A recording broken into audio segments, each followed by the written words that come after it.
Desde el hondo crisol de la patria se levanta el clamor popular, ya se anuncia la nueva alborada, todo Chile comienza a cantar, recordando el soldado valiente, cuyo ejemplo se hiciera inmortal. Enfrentemos primero la muerte, traicionar a la patria más.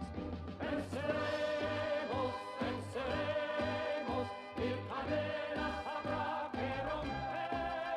Venceremos, venceremos, al fascismo sabremos vencer. Venceremos, venceremos, mil cadenas habrá que romper. Venceremos, venceremos, al fascismo sabremos vencer. Campesinos, soldados y obreros, la mujer de la patria también, estudiantes, empleados, mineros, cumpliremos con nuestro deber, sembraremos la tierra de gloria, socialista será el porvenir, todos juntos haremos la historia, a cumplir, a cumplir, a cumplir. Venceremos, venceremos, mil cadenas habrá que romper. Venceremos, venceremos, al fascismo sabremos vencer. Venceremos, venceremos, mil cadenas habrá que romper. Venceremos, venceremos, al fascismo sabremos vencer.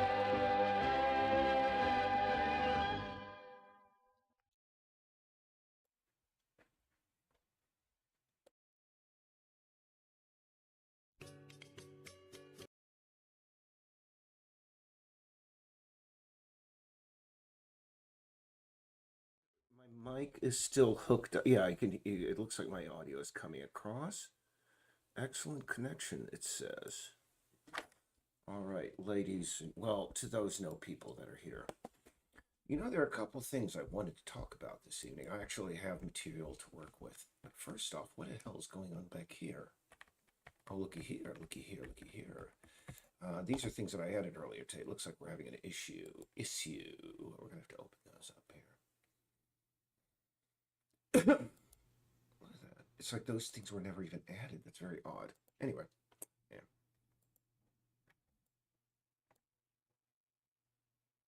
That's very odd.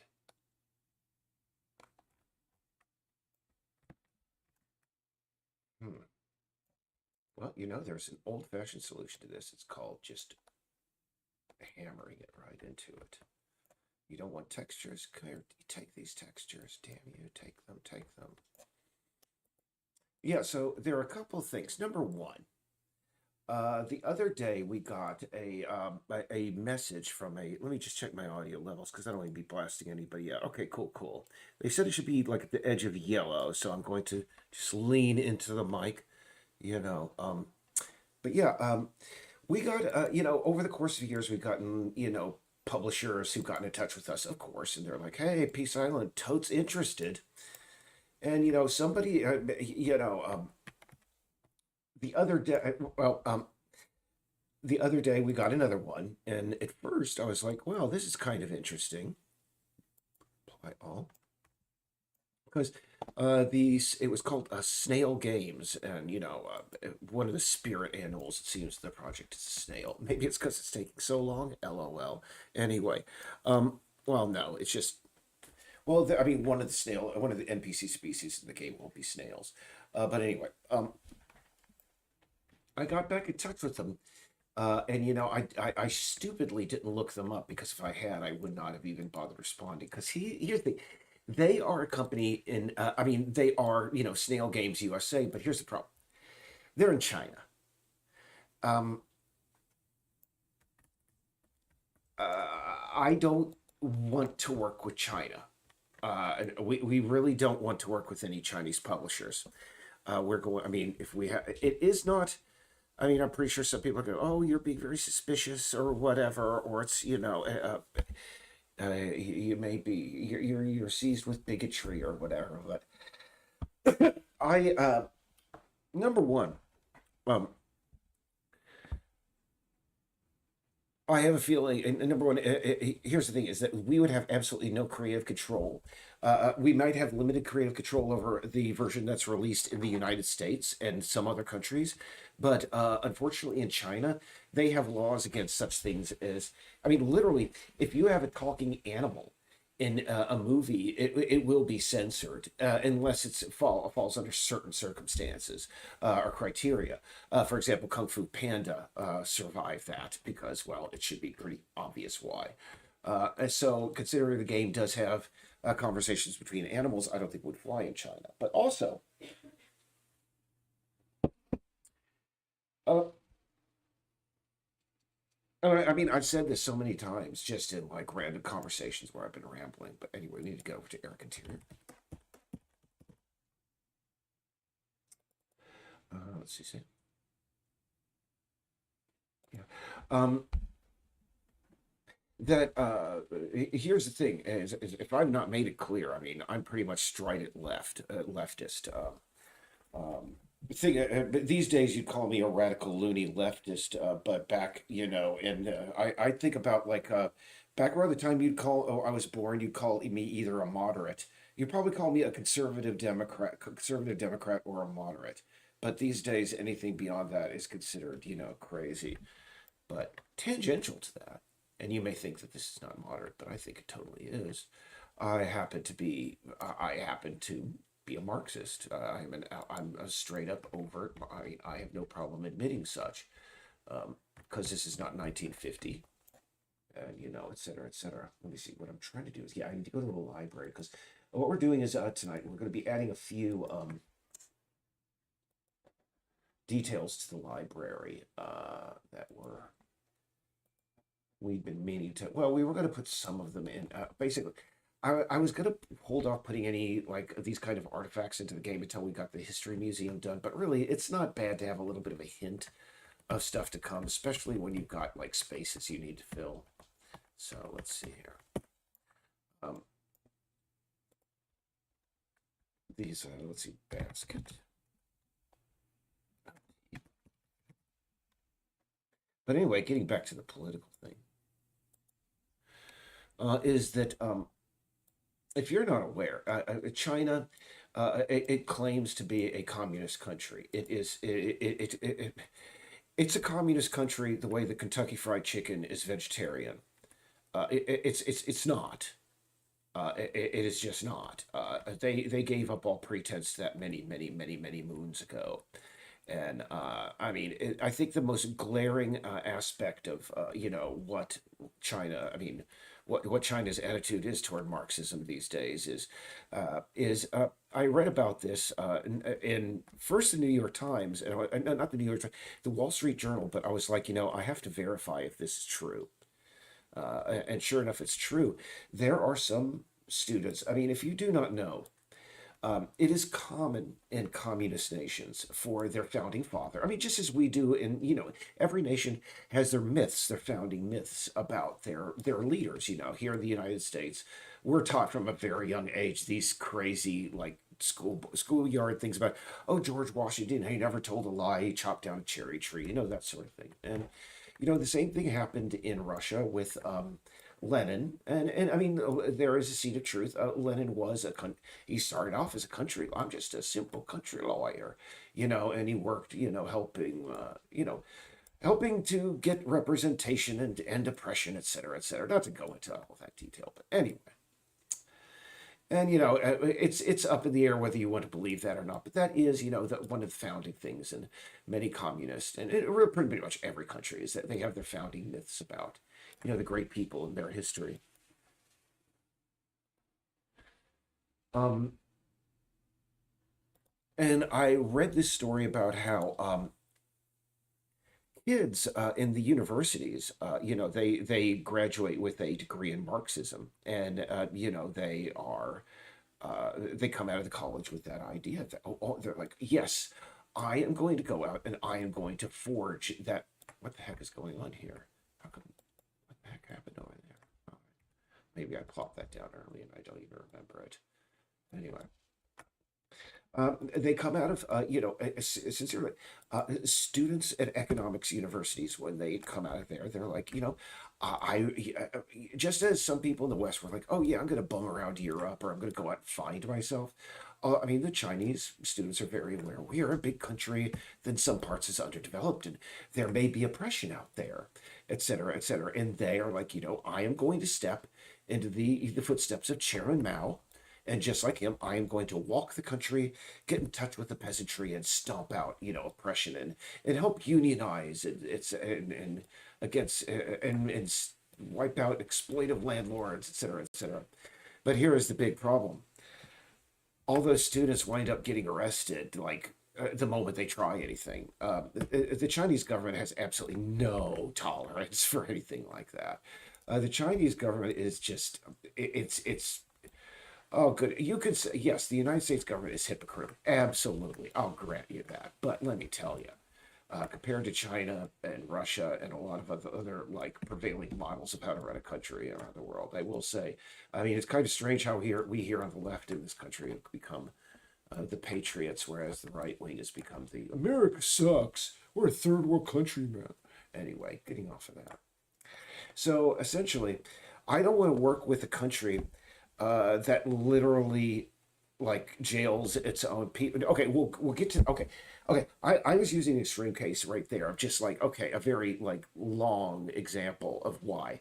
I mean, I should have said okay. First off, because what's happening to the Uyghurs, because what's happening, et cetera, the concentration camps and the crackdown in Hong Kong and et cetera, and their continuous just violations of American intellectual copyright law, et cetera, et cetera, et cetera, et cetera, et cetera. And of course, some person who's good. When Marx is talking about copyright law, read Marx. All right, get back to me once you've read some Marx. All right. Read a little bit. Read at least the Communist Manifesto. You don't have to read. You do not have to read Das Kapital. I mean, I couldn't read Das Kapital. Uh,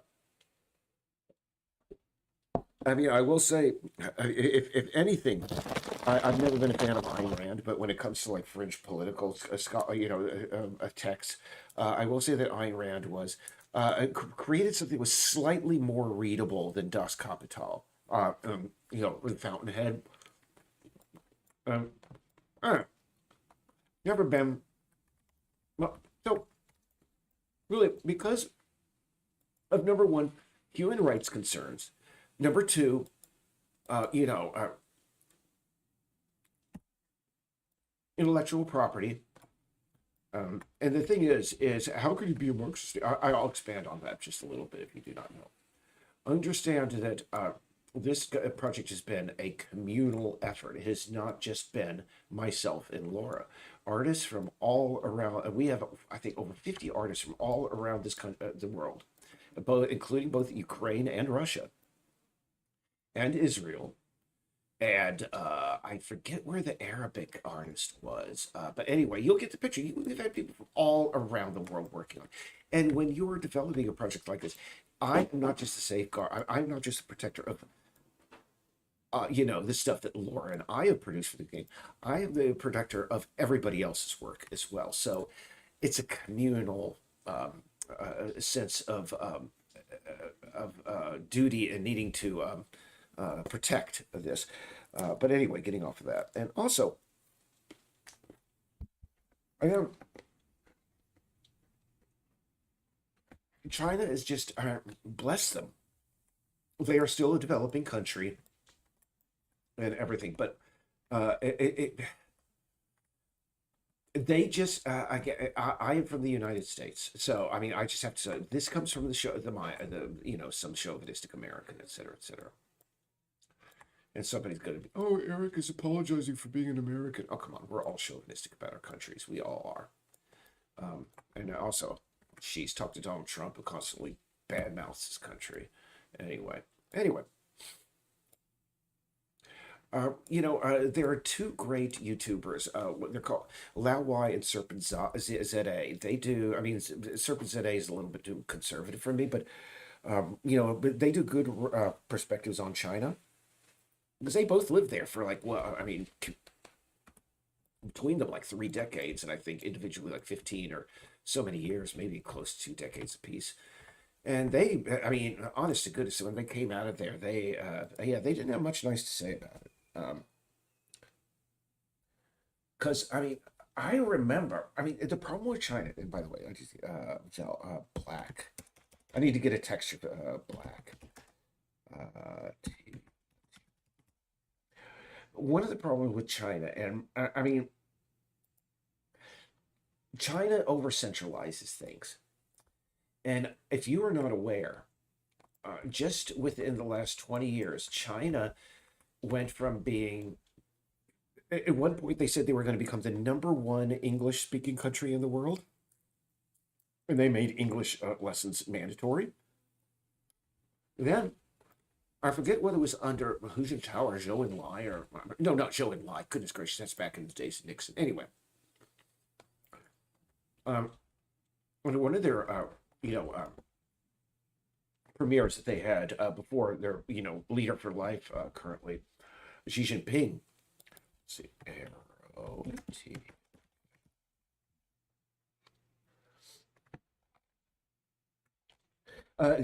They were literally going to turn they were going to turn China into, it was a state program to turn China into a Christian country.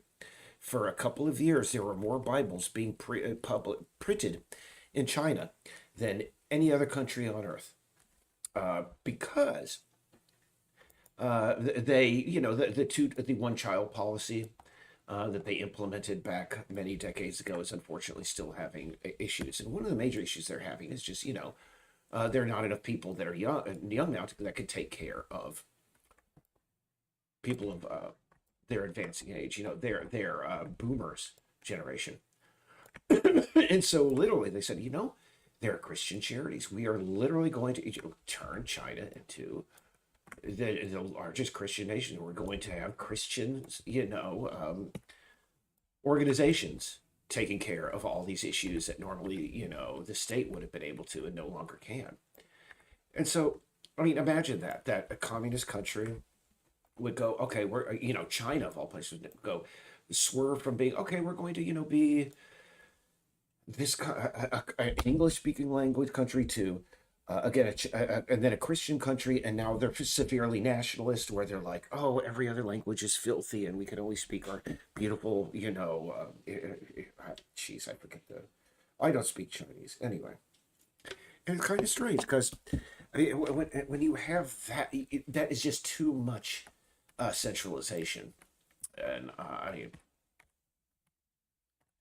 where a country could just on the whim go from one crazy ideology to another. Because I mean, how do you go from Marxism to Christianity anyway? Anyway, rock T.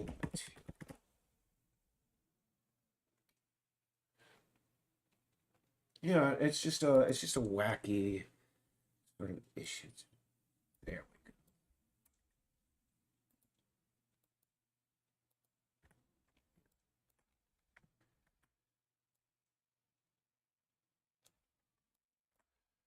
Let's see. In fact, I'm just gonna make these three here. Make them all static. Yep.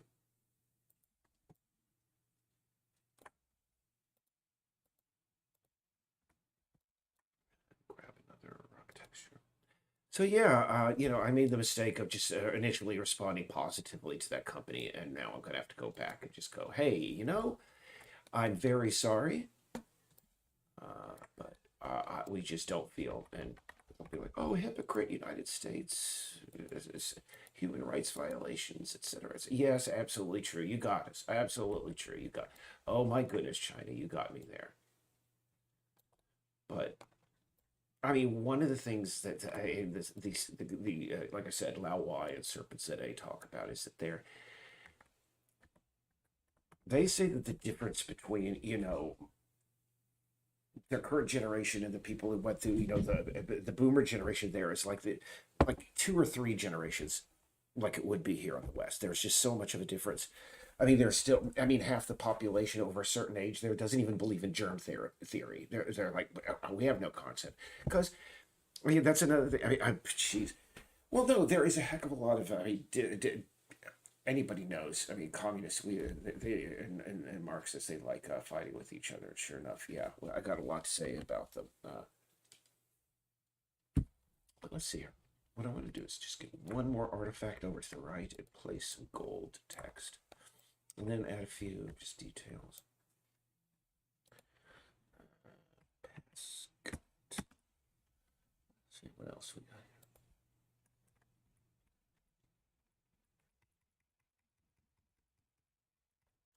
here. Yeah, and I mean, the major thing that really frightens me is, intellectual property situation. I just do not feel that it would be beneficial for us to, because I've just heard too many horror stories about doing this in China.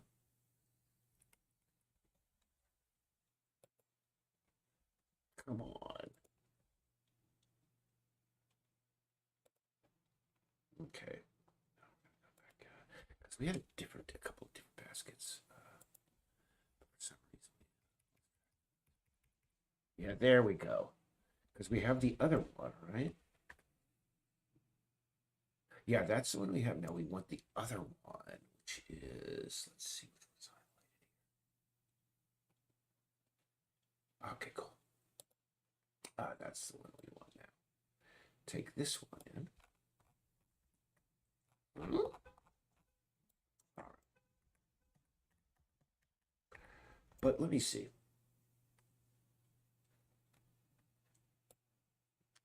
I just don't feel comfortable doing business.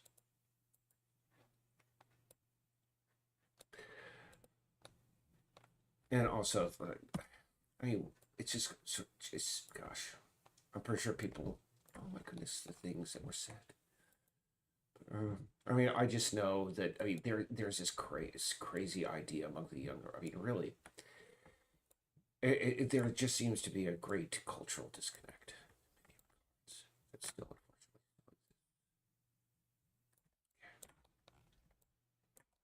Fantastic. That is a nice little display of artifacts. I'm going to scale that down a little bit too ostentatious.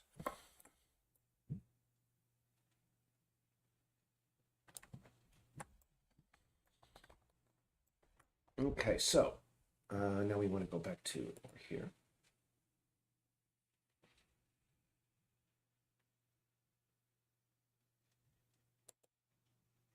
Because they say the older generation over there, imagine here in the West, we hear there's this like this species, and there are only about a dozen that still exist. And there is the possibility that, if this species were properly shepherded.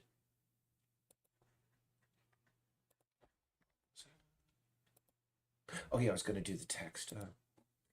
That species could be brought back. Yes, I'm making general. I'm talking about the older generation, but I just remember text.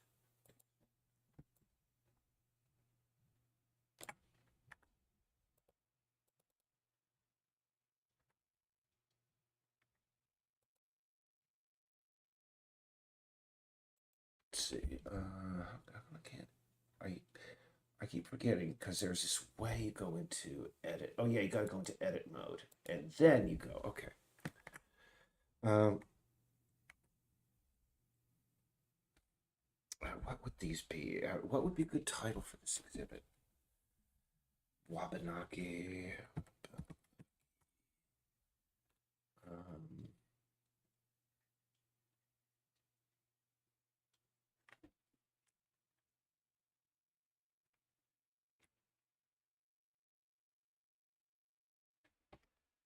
uh,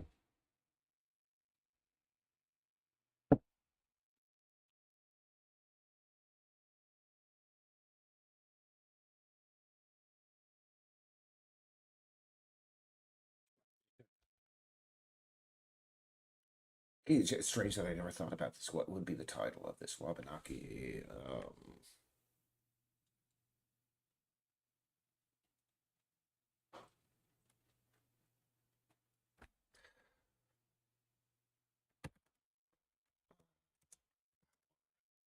Wabanaki Heritage. There we go.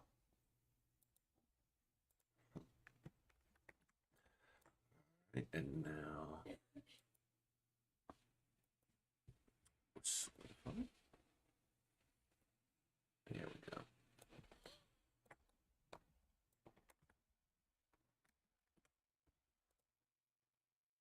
Heritage. Jet mode. There we go.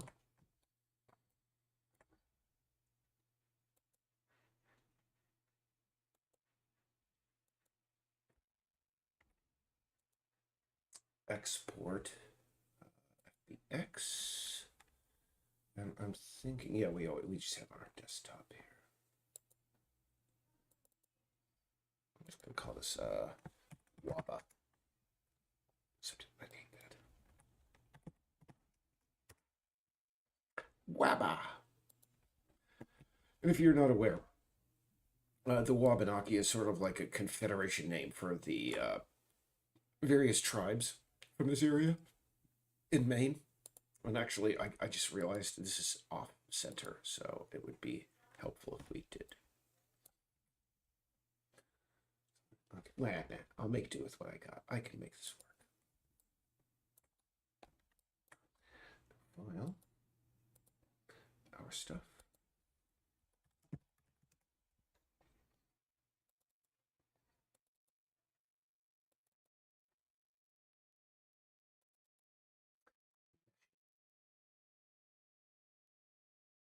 We only have to get about three things beyond this done in order for us to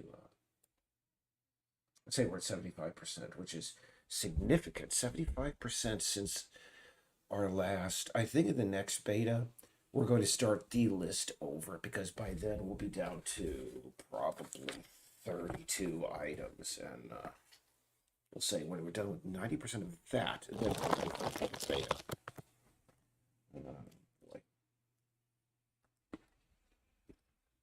But you know, one thing is, talking to those people, I was reminded I really have to spend a little bit of time.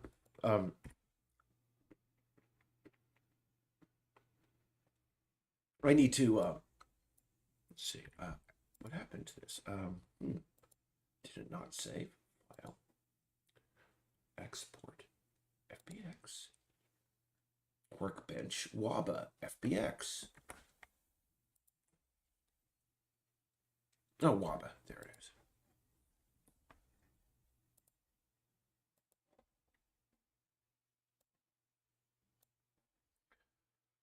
And yeah, I actually had to look this up. I confess. Yeah, it's the Maliseet, Micmac, Passamaquoddy, and Penobscot. Those are the four tribes that made up the basically the Wabanaki Confederation. Let's see, Waba. It's almost like MAGA. It's frighteningly close to MAGA.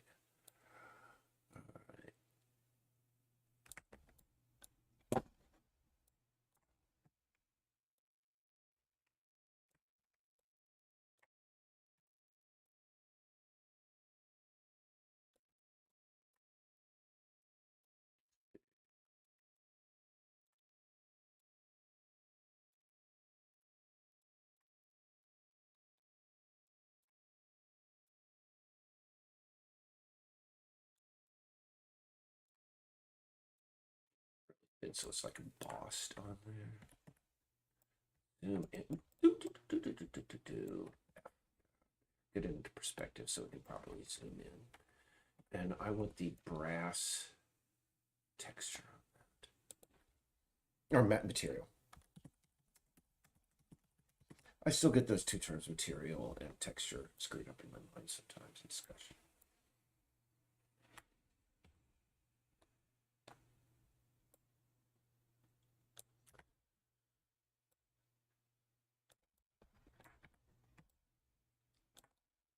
I mean, imagine if our country, I mean, we're told, et cetera, that our country is based on, et cetera, George Washington, this. And we had students just graduating from, I mean, let's go to the extreme thing. We're talking, oh, it's all business and business and business. And yeah, somebody goes to Wall Street says, I'm going to do what America's all about. And, well, they get arrested.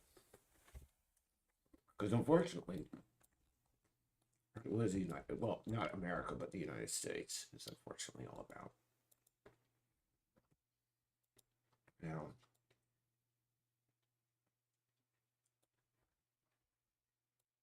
so it would be better if that was above that.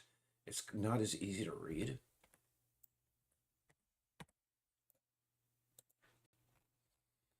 We made it nice and black, and we could expand it so it's you know.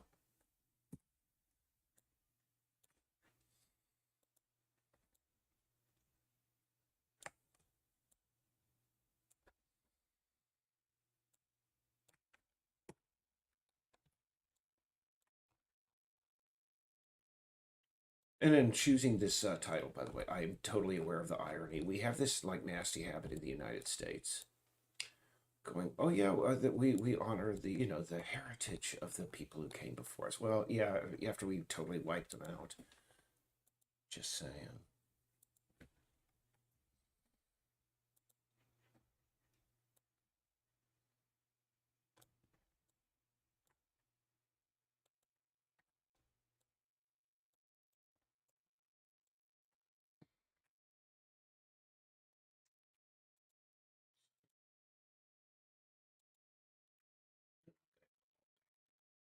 Dang it, I hate it when it does this.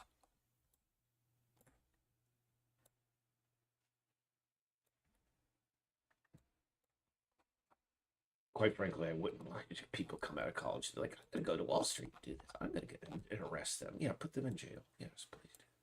See, am I being hypocritical? Absolutely. Consistency is a hobgoblin of tiny minds, as Oscar Wilde once said.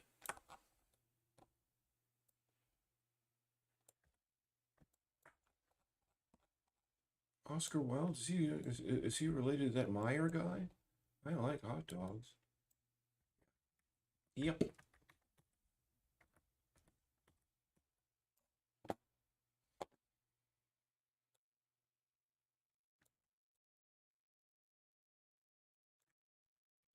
All right.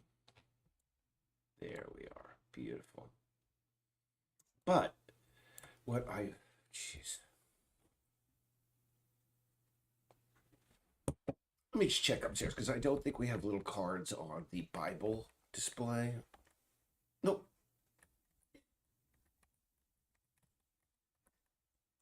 I think that's good enough for now.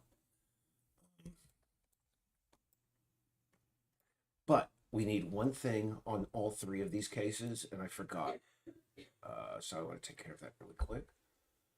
So let me apply all these overrides.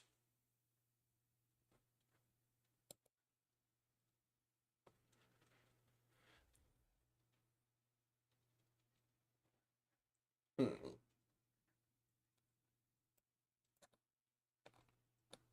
Yeah, that's all we want to put up there now, for now. I mean, if you want to learn, there are going to be two exhibits about the true heritage. Well, two exhibits about the history of the Wabanaki on Peace Island, and they are very different. Um, so this is just sort of like that old proverbial Chekhov's gun. I'm placing this here just to give that like people go, oh, there's something there. You want to place stuff on them.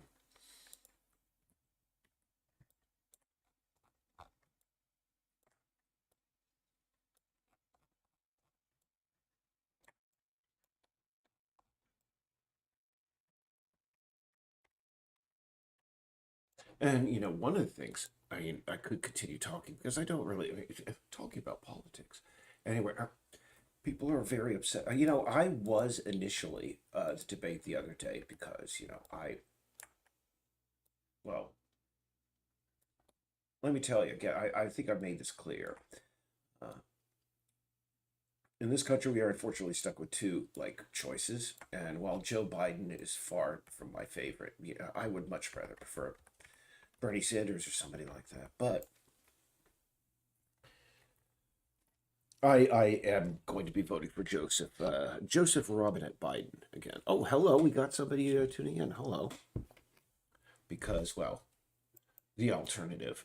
Um, and when I initially watched the debate the other day, I was sort of like, oh my goodness, especially when Biden, I mean, literally within the first 15 minutes of the debate, sort of had a senior moment and he sort of just drifted off. And I was like, my goodness, my goodness, my goodness. But here's the one thing.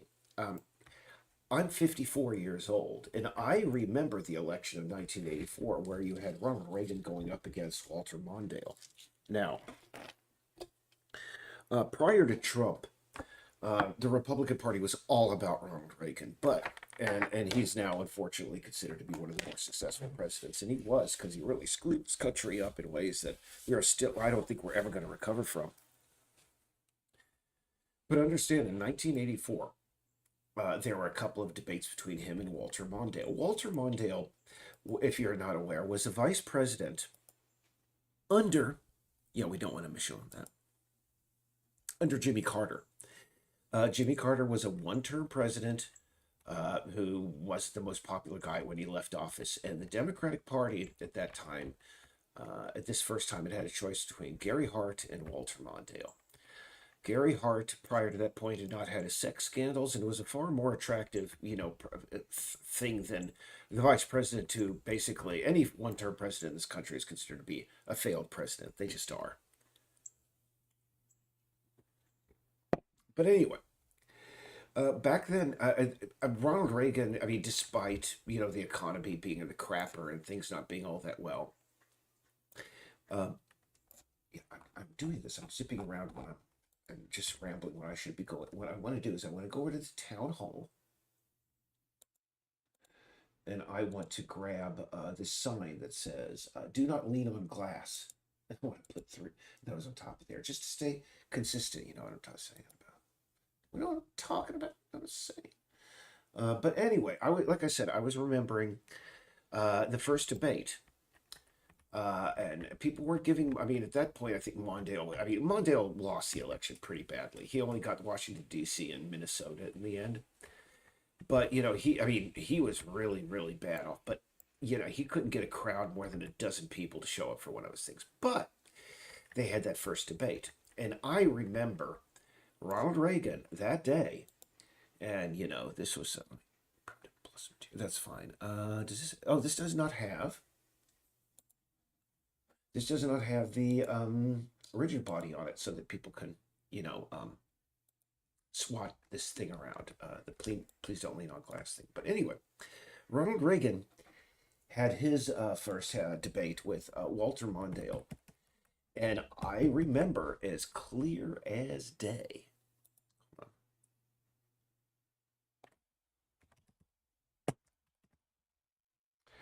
Um, Ronald Reagan having the exact same problem.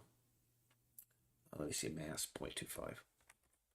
I mean, he was just all over the place, and people were going, "Oh my goodness, is the Reagan Revolution over? How is he ever going to get back from this?" And I remember Walter Mondale, over the course of a week, went 7 points up in the polls, and they were going, "Oh my gosh, the Reagan Revolution is over. They very well may be over." Walter Mondale surging, um, and as we all know, it didn't help him all that much. Unfortunately, looking back. But then again, I remember Geraldine Ferraro becoming kind of crazy. Well, not crazy. She had some rather unfortunate things to say during the conflict between Hillary Clinton and Barack Obama, I think. Anyway, I'm just saying,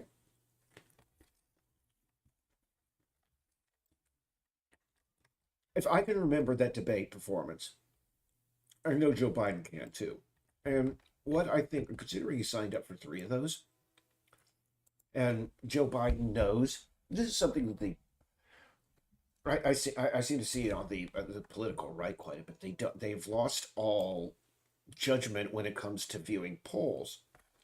Uh, they've been trying very hard to create a narrative that Trump is winning, et cetera, and such. And yeah, if you go to Real Clear Politics, it has changed quite a bit. But here's the thing: is the Real Clear Politics does not properly uh, adjust its results to basically take into account the reliability of the polls that they're getting in.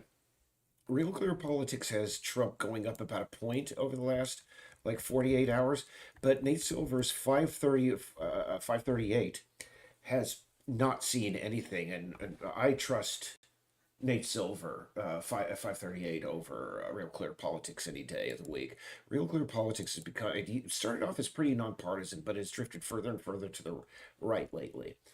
And the problem that, I mean, the real problem that we're facing in this election, well, we're facing a lot of real problems, but if you're not aware, I mean, the reason that, 538 is able to show, yes, Trump is, is surging in the polls after that debate is because, like I've stated many times before, both political parties actually have their own little pet polling firms.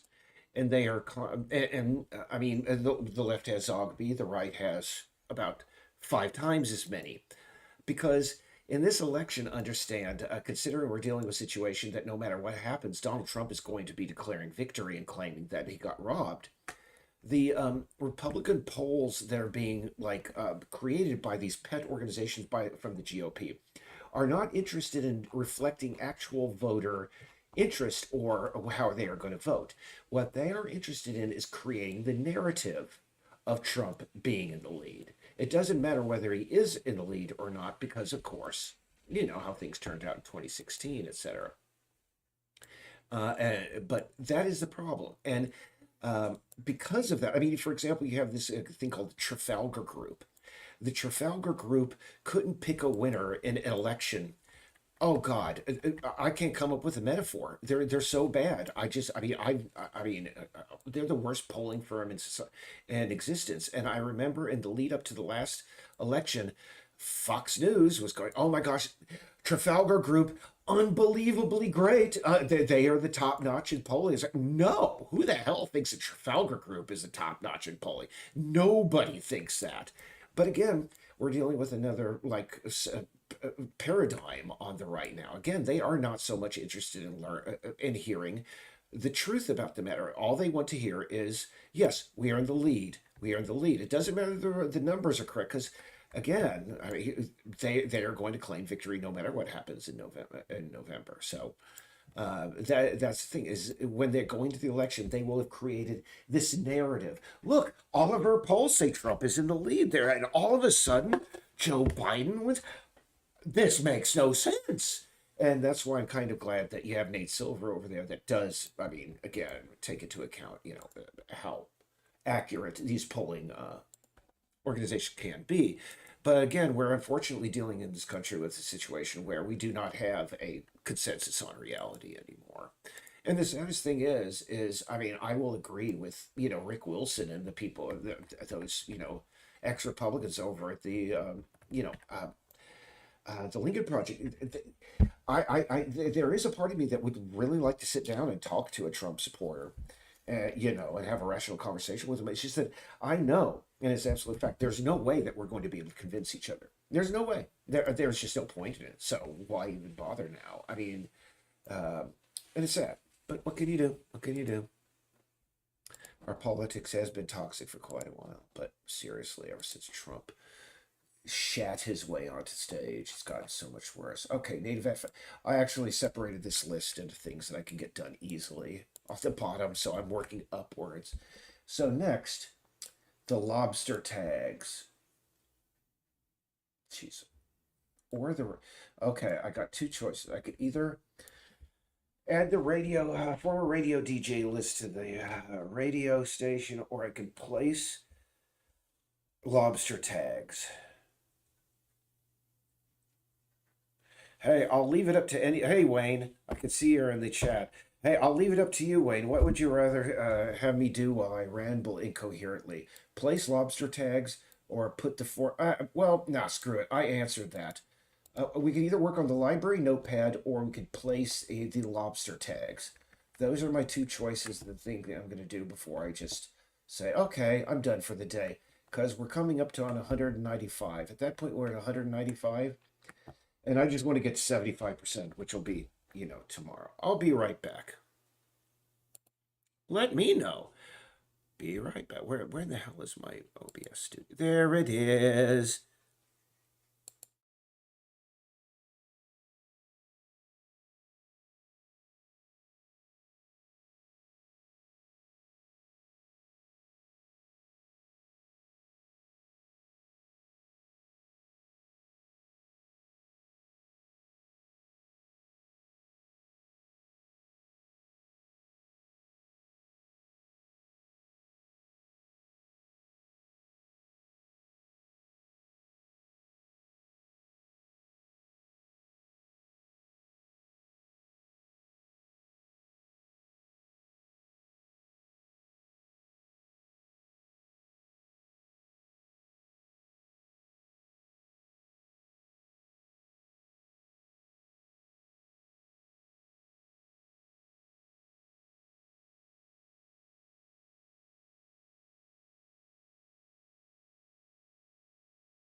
And one more thing one should keep in mind when you're talking about polling is this is absolutely true. In the election of 1988,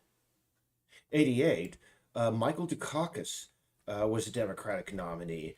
And 2 months before the election, he was ahead of George W. Bush by 17 points. They considered, literally, I mean, 2 months before the election, they thought it was all over and we were going to have President Michael Dukakis and Vice President Lloyd Bentsen. Didn't happen that way. So, and one of the things that keeps me, again, I mean, at least hopeful about this upcoming election, because I'm anti-Trump, is that understand the Republican Party right now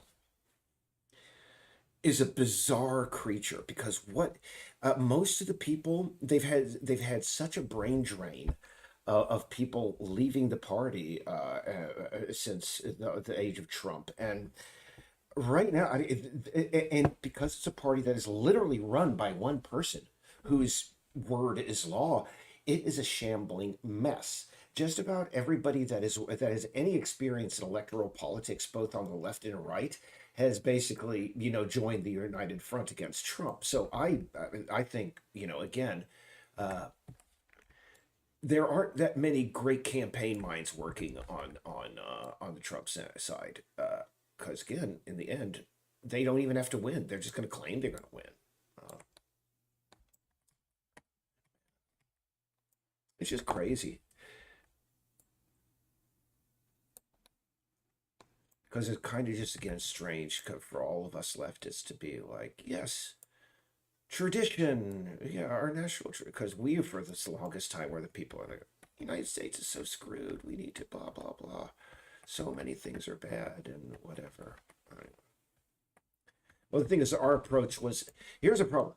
Uh, the approach that is fueling that basically the solution that Trump is presenting to these grievances, which really, I mean, Bernie Sanders was addressing almost, God, now almost 12 years ago. The problem is that Trump and his cohorts, their solution is to hand as much power as possible to the exact same people who created this problem. And I just don't see that. No, that's not a viable solution. Now, there was something else I needed to check because I think in the school, the only remaining book I thought was a taste of Lethe, but I think it's Alex, and Alex has been written, and I might be able to mark one more thing off my list really quick.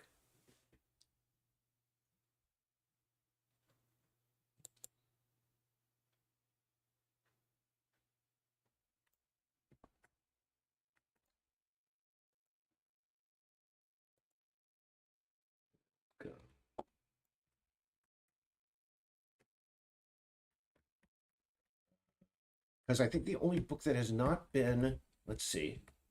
Oh no, Lindsay June keeps a tune. But there's Alex. Well, that might be a thing. But Lindsay June keeps a tune. I've written so many books for this thing, and half of them are not completely done. But uh, let me see, because somebody was going to tell me what I should work on, because that's not a possibility. Let me see. You want to do lobster? I don't want to do lobster tags because I know it's going to be quick and easy. I just place a couple around, and I place a couple that the players can look at. Um, and it's just another piece of just basically window dressing, but it would be good to have in there because it's all about authenticity. Uh, I mean, for example, it's kind of crazy because the other day when I was putting in these recycle bins all around the game world because there's a community cleanup going on, I realized, okay, I got to create the community cleanup bins. I got to create the community cleanup logo. I got to create the flyers, and I got to place them all around the game. So just putting those things turned out to be 5 different jobs. But and it's just another thing that has not been fully integrated yet because we do want it so that the cats can just get litter and pick it up from all around the island. And also, Wayne, you're joined, I want to say, by a new tester, my nieces, who discovered that while you can't we still have problems carrying the card out, the access card to the town hall out, you could pick up any of the toys that are supposed to go in the kitty bed. You can carry them outside. I never tried doing that before, but they did. So we got to figure out what makes the toys persistent and migrate that over to the card. I mean, I don't know why they are persistent, but that was wacky. But again, these are my two nieces down in Kentucky. Oops. Is that Richard? Yeah, Richard. This is another mess Wayne pointed out. Okay, cool. Um, the pausing of the music when you hit the escape key, I'm asking Richard. He did the soundtrack because really, I'm comfortable if we still have a little bit of ambient sound going when you hit escape key. But yeah, the audio, at least the music should stop. Well, he hit the escape key, and he's gonna hopefully fix that. Ooh. So anyway, lobster tags. Yeah, I got to go back to my chat because what happened is in our group chat the other day, Laura sent me the PSD for the lobster tags. I just got to scroll back. Goodness. Probably it's in our private chat. Let's just see here. I need the.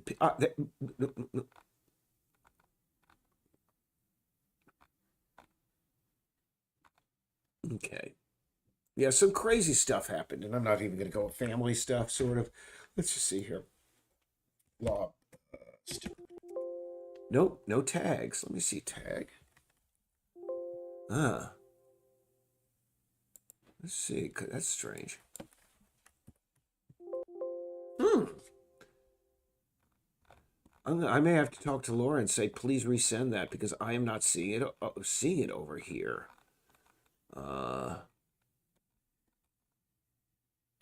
Yeah, I don't see it. I know she sent it.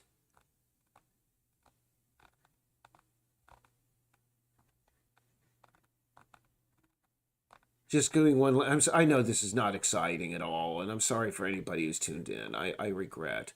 I regret every.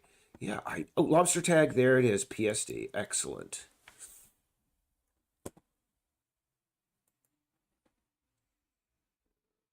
Every lobster in the state of Maine and the traps have to have these tags that identify them, and that's something that again we're going for is authentic. Authentic is possible, sometimes to a ridiculous degree.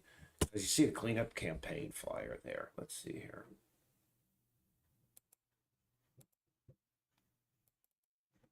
Yep. There we are. Exciting, huh? The only thing that we got to do here, harvester tag. Let's see. Excellent. Flatten the image. Let's see.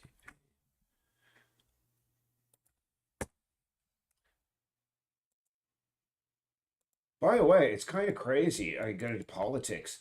I mean, really, we're going to be seeing like the destruction of Great Britain's oldest political party in about 5 days. It's crazy, but hey, that's why you shouldn't run a country for 15 years straight. I mean, that's what happens. Also, Rishi Sunak is just oh God, he's the worst. I mean, if he just, I mean, you could ignore his ethnicity. You can without any guilt. And just if you ever seen that Monty Python skit about the upper class twit of the year, that's Rishi Sunak. He is just such a oh God, such a. Sorry, I feel very sorry for Great Britain, and they got to do something because I my goodness.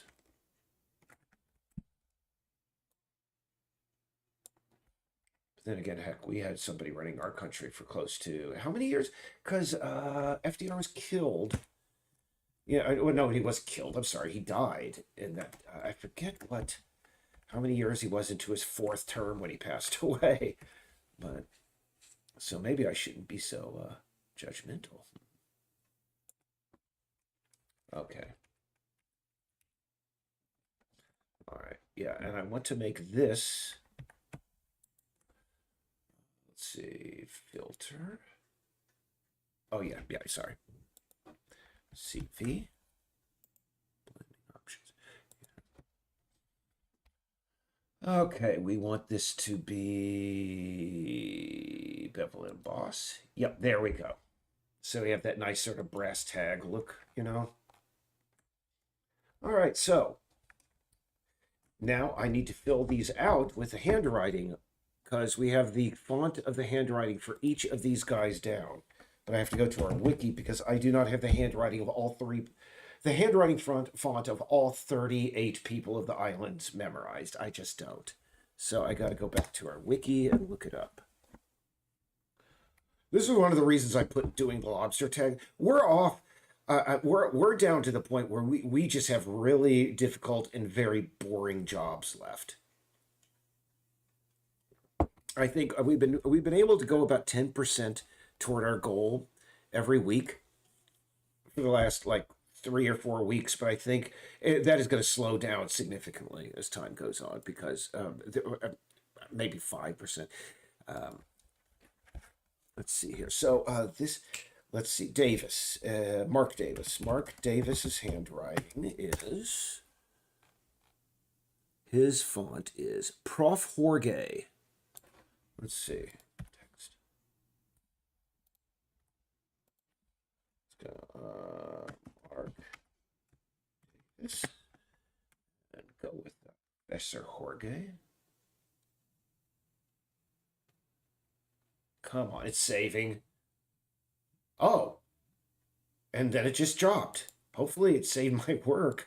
Goodness, Photoshop. I'll be back in just a moment, by the way. I want to grab some potato chips because they're not as disgusting and spitty as peanuts are. Peanuts. Get your mind out of the gutter. Be right back.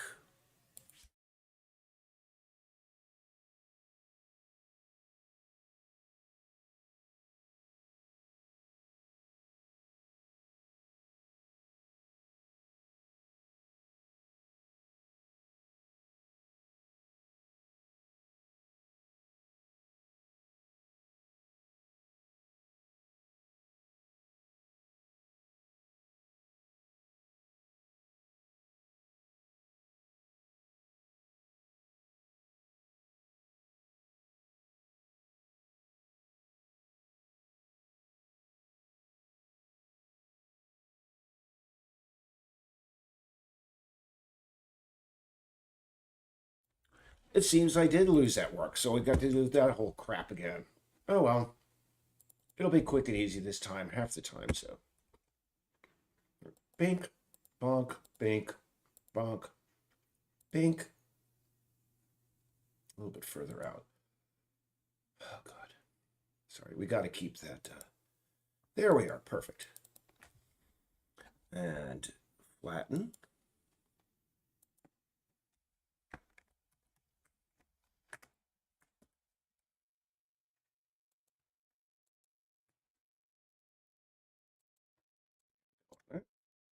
Just do it quick and easy. I mean, really, it's a freaking lobster tag. Why do I have to be this freaking?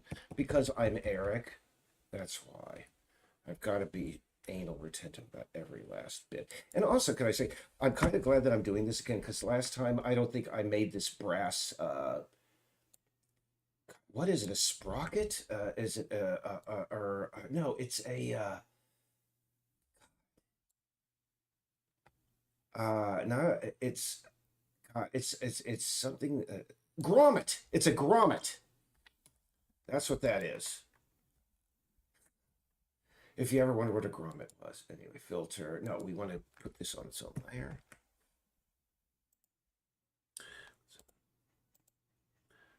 Go to our blending options again.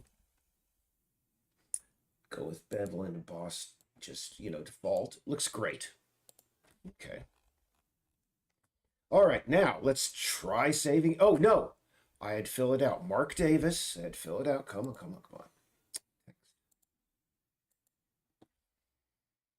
Mark Davis, and I remember it was Professor Jorge. Do I hope do I even have that font?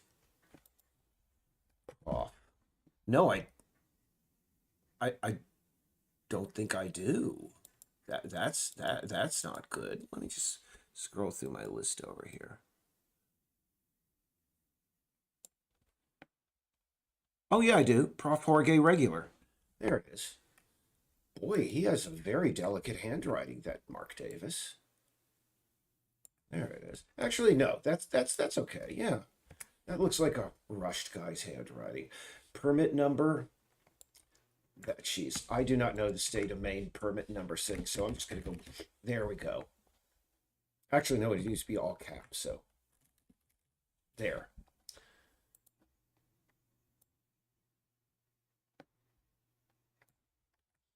And he would be setting these up, by the way, for the day in advance. The game takes place on September 27th, harvest date. So he would be setting these up for the following Monday, which I believe would be the 29th, right? What is September 9th, 2020? What was Sept? 29, 2020. What, oh, jeez, what day was? Tuesday. So it would be 28th. So it'd be 9/28. 9/28/20. Harvest area. Geez, I think we're just going to call it Centennial Beach because that's.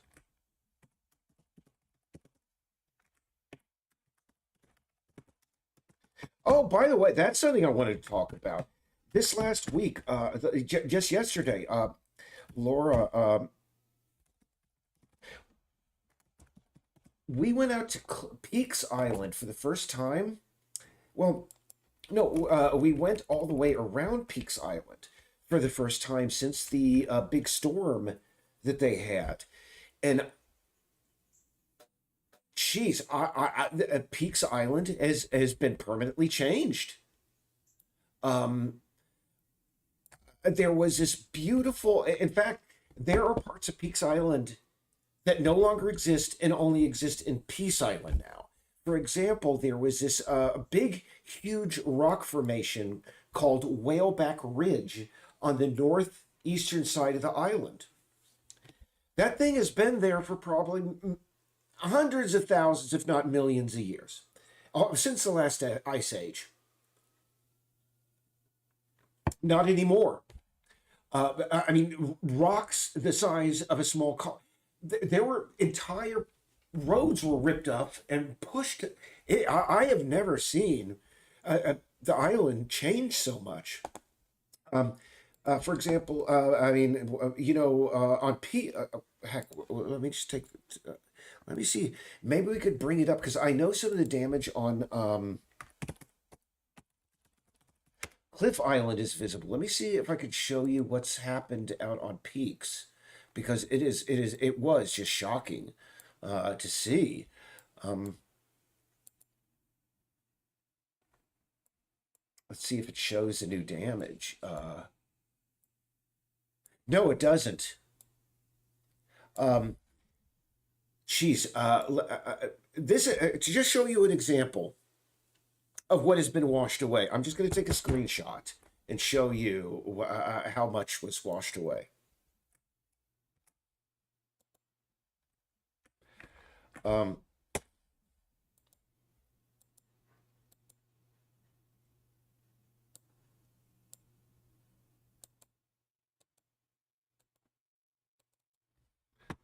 um, all of that was washed away. The land drops off right at the edge of this porch of this building right now. And nothing. This entire wall has been destroyed or knocked over. And let's go to. I mean, let's just show you another example. I mean, let's see here. This. Oh no.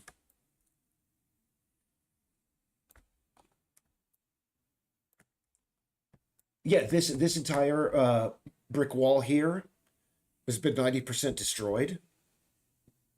Um, just bits of it were lying there, and I'm trying to go all the way up. Sorry, I was playing Room World, and yeah, a third of it has been knocked out of position. Sorry about this loud noise. Oh, OBS not kicked me out. Am I still streaming? Let me just go over to YouTube and see. Hold on, maybe I lost everything. Oh no, it says I still am. Okay. Yeah, yeah, Laura and I walked around the periphery of Peaks yesterday. I hadn't done that. We went out there since the storm, but I mean, I've not seen the back shore since the storm. And like I said, this road, which was laid out in the 1970s, some parts of it were completely destroyed. I think it's going to be a couple of years before I get this all fixed. And this is kind of neat. You can see where old houses used to be because of the footprint there. Just as if you go over here in this house over here, let me see.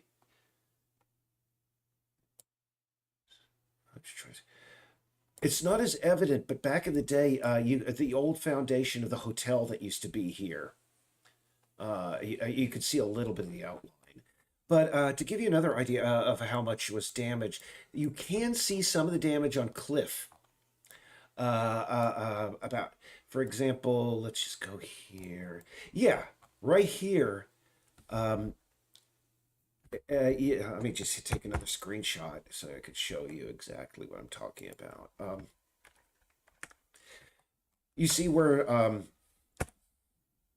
let me just get a smaller brush so I can just outline it in a nice bright red so it could be seen. Um, Dang it, Photoshop, don't do this to me. But yeah, the beach. Why is it doing it in brown? I just chose bright red. There we go. I know I didn't push it up there. The beach used to end right here, but you could see that the beach actually pushed its all the way back here now. That is a good 20, 30, 20, 15 to 20 feet, I'd say. In some places, it's further. And in all cases, they just basically brought in a bulldozer to try and push things up. And, they've been telling us for decades that this crap is going to happen. And we just, no, global warming, what is that? And I mean, I really feel sorry for some of the families, the generational families out on the islands that did encounter, I mean, experience damage that might have had shorefront property. But two things: I have nothing to cry for those rich people who've been who have those houses out there. They're never there. They bought them as an investment and they're never there. Ha ha, laugh at you. And also, there will be going to be a heck of a lot fewer idiots going out to these islands and buying up shorefront property to despoil with their third or fourth house, which of course is an investment that they'll never go to. And they think, oh, well, my grandchildren will go there. Oh, yeah, your grandchildren are. No, they're going to be too busy doing crack on the money they inherited from you to go out to your stinking little house, your McMansion out on one of these islands. And again, these McMansions that they are building there right now, they're not going to last 20 years. There are Victorian houses out there on Peaks Island and all of these that will be nice and sturdy for at least another 50 or 60 years. And oh, no, I can't buy something. I can't live in somebody else's house. I can't. Oh, I hate rich people. I freaking hate rich people. Yes, I'm a Marxist. I think I covered that earlier. Anyway, it was quite shocking seeing this kind of damage out there on the island. Anyway, when I went out there, Cliff, it got quite a bit of damage. If I didn't show you this before, this entire road was wiped out, and so the people who lived in sort of this neighborhood over here were cut off for a couple of days. But you see, they have their own dock houses over here, and this is sort of its own little neighborhood over here. So I think they were fine. They just, took their boat and zoop went over there to get what they needed. It was like going back in the old days. Yeah, I'm getting all the island stuff out of my system. I went ahead. They recently changed the ferry prices from really low to really high. And this last month, I splurged and I bought myself a month-long pass to all the islands. And yeah, it was $48. But when you consider, heck, I'm going to be going out there at least 8 times. So it's like, check. $6 for a ride out to any one of the islands. That's still pretty dang cheap, especially the ones that are further out. More boring crap on that. My next sojourn, by the way, like I said, I want to visit all the islands of Casco Bay, and there's one island I've not been to. It is Little Shebig Island here. And it is only connected to the mainland via this sandbar for a few hours at low tide. So I've got to time my visit out there so that I arrive with enough time that I can, rush over here. It takes about 20 minutes to walk this distance, and get across, spend about an hour, and then head back before, I could probably spend a couple of hours over here. Because there's some old World War II stuff over here, and probably I'm going to be wrapping my ankles and my arms and stuff in duct tape because of the ticks. This place probably has 1,000 ticks per square meter, because it's basically a park. Nobody's developing out there anymore. This was the island, by the way, when if you didn't know, during World War II, there were a hell of a lot of soldiers and people from from all over the United States. We had fortifications out here. This island was where they had their bar. When somebody went on leave, they went out to Little Shebig Island, and you could see this was probably where their bar was, back in the day. And there were probably like little Quonset huts or something, little private cabins they could, party in or whatever back then. But of course, that's all gone now. I have no illusions that I'm going to see anything like that. But I just really don't like the idea that I've never been to this island. The first time I ever kayaked, I was like, I had been to Peaks Island about 100 times, and Catnip Island was sitting out here. It's all of, let me see, how many feet across? About at high tide, about 25 feet across. And I was like, yeah, it's just covered with poison ivy, but it's like Catnip Island. It's right there. I gotta go there. And yeah, I kayaked all the way out there. What is it? About 200 feet. You can see it's pretty shallow there. Anyway, and I've never been to House Island here as well. Sorry, because this is all private land. And a couple of years ago, they had a rock concert out here, and you could pay $35. And I was not interested in the rock concert at all. I just wanted to go because there is you can see here, Spanish-American War fort here. I would really love to explore that. I'm just going to see, are there any photo domes or anything? It doesn't look like. Yeah, they'd probably have the concert like over here, and I just be like run over here and hang out. Except you could see. Really, that's basically it.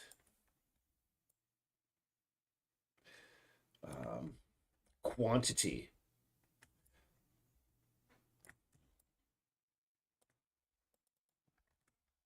One. Of course, one. Because Mark Davis is a completist like me.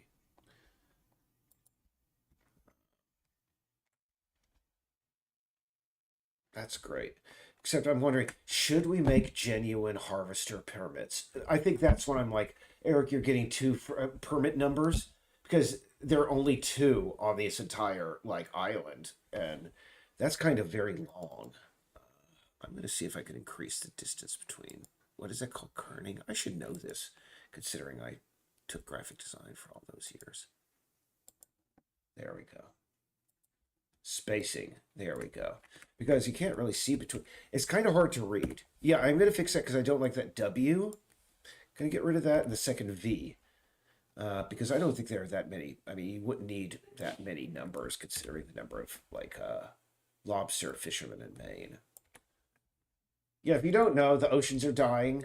And when I moved up here, I mean, you could buy lobster for $4.99 a pound. Now it's like over $10 a pound up here. And when I first moved up here, they said you cannot like harvest any lobster over 1.25 pounds. And I thought, yeah, that makes sense. Yeah, absolutely makes sense. But Trump came in and he opened up the wildlife refuge that Obama had established, and now you can buy lobsters that are less than a pound. It's like, why even bother? Because I understand only 1/3 of a lobster is typically edible, so it's just stupid. And now I'm thinking I should make it all caps. Let's see how that looks. Lobster. No, that looks like crap. Let's leave it like that. That's readable.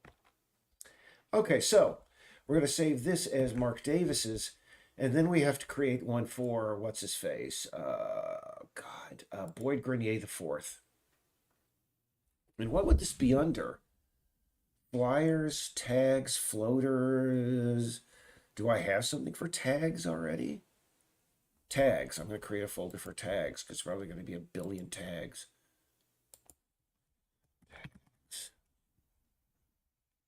What the hell? Okay, tags. And by the way, for those like one or two people who may be still viewing, if you want to, please steer the conversation away from whatever the hell garbage is falling out of my mouth. So anyway, we're going to call this, let me see, this is Lobster Tag MD 01, because who knows, we may need a secondary one. So now it's getting really exciting because now I have to go and find out what Boyd Grenier's handwriting was.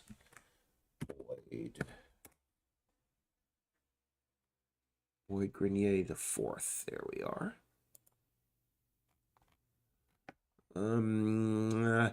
Ali OG2.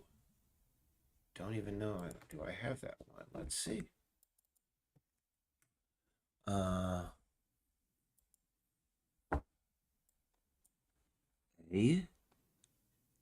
No, I don't.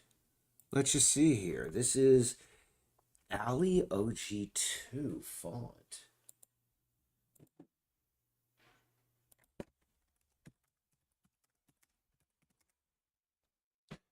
G2. Okay, we can get that really quick.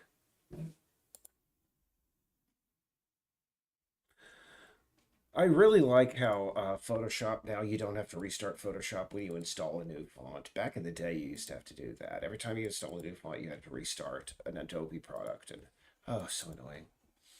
Okay, install,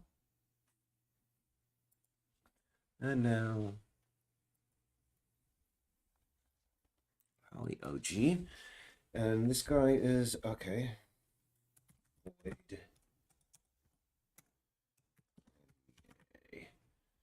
He wouldn't type 04 because, well, it's just in the nature of the guy. He isn't happy that he's still here on the island. I really hate to even bring up the guy's name, but his character is sort of based on something that we saw. Louis Theroux, not Louis Theroux, sorry, Louis C.K. the comedian. He did something that was sort of like I'd only compare it to like an NPR stage play or something, a sort, but it was called Horace and Pete. And the story was about these two guys who ran a bar in New York, this like old flea bag bar in Brooklyn. And it was like, cash only, old fashioned bar. And the thing is the only reason these guys were here is because for 4 generations there were two people named Horace and Pete that ran this bar. So these kids, these two men, their life was decided before they were even born. They were going to be the next Horace and Pete, and it doesn't end well. I think the whole series is up on YouTube, and if you get past Louis C.K.'s behavior, it's still I would say it's an interesting and engaging thing. It's worth watching. In other words.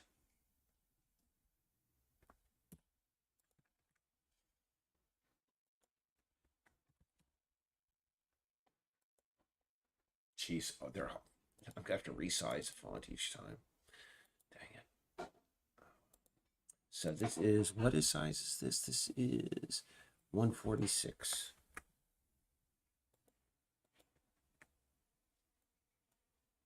And yeah, Boyd Grenier, unfortunately, is stuck into that whole cycle because for 4 generations, there's been a Boyd Grenier running Boyd's Lobster Shanty. And Boyd's brother is actually, I forget whether he's like a boat merchant or like a real estate agent on the mainland. I forget, but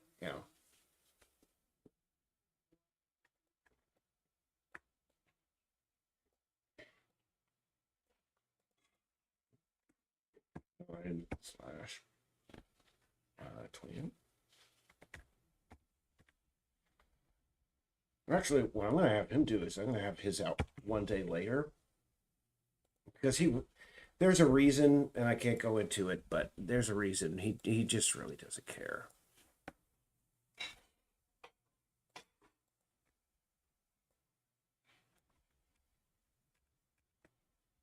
Let's see, and I guess he would go. It would be Ryfield Cove.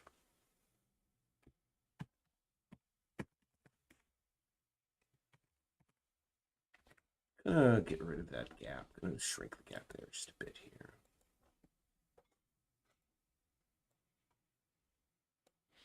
Type of shellfish, lobster.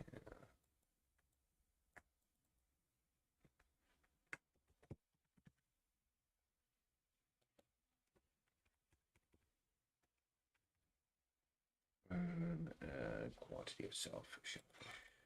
Get rid of both of those guys because those are artifacts.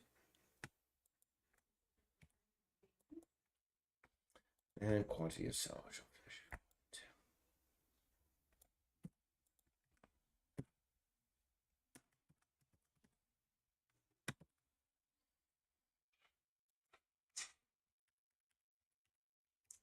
There's this one font I want to get for one of the for Grandma Ellison because it's kind of a neat font because it's got variations of a bunch of letters, like several different kinds of R's and several different kinds of N's, so that as it goes along, it just dynamically randomly places them in. I really like that. But it's a little bit out of our budget right now. All right. Gonna space that out a bit because again, my graphic design is like you can't. I'm just it doesn't look right unless you have consistent spacing. All right.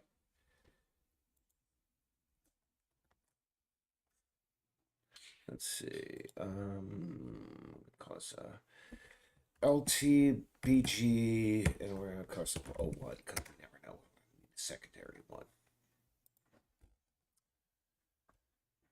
Boy, I've never even checked the chat over here to see if anybody has brought anything good to the conversation.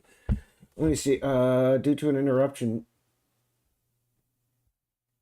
how is 918? Okay, red is a date. Okay, because it's slash. I should do a dash. You're right. Right? Is that what you're saying? I could go ahead and do that in Photoshop without having to redo the PSD. So yeah, I'll go ahead and do that. You're right. But you got to agree, that's pretty legible, Wayne. Okay? You got to say that that's legible. So what we're going to do is we're going to open that to, geez, textures, letters, TBR tags.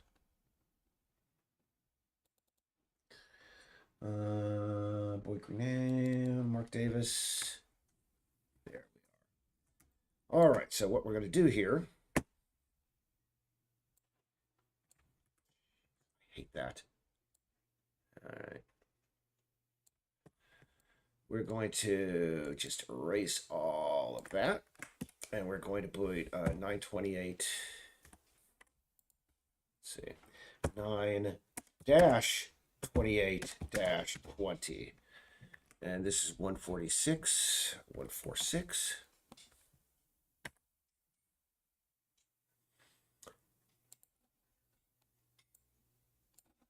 But here's my brain, my ADD. I completely forgot what the previous font was. I'm gonna feel so. Yes, Prof Jorge.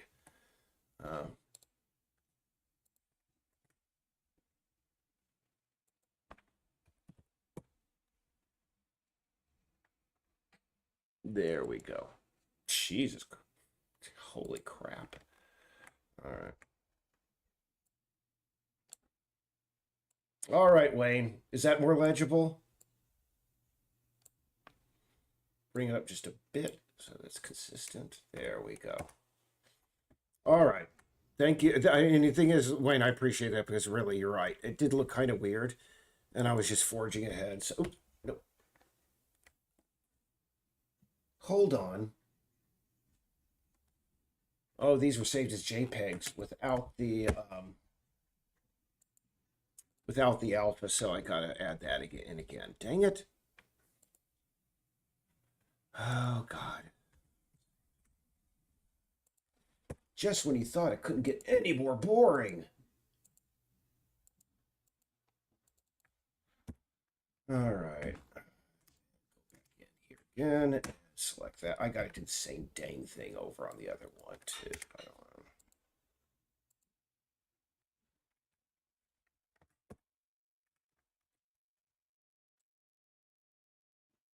There we are.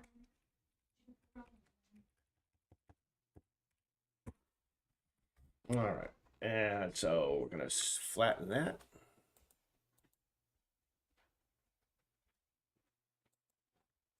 No, merge layers. Dang, what the heck am I thinking? Oh, it's only giving me that option. Screw it. Just save it as that.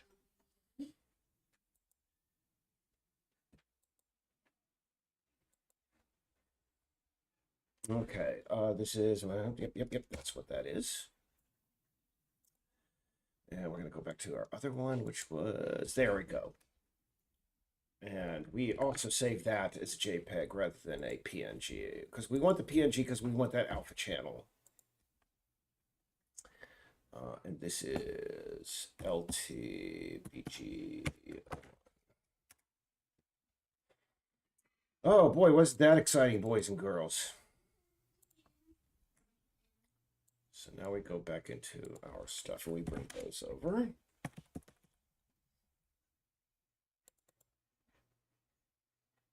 Textures, tags.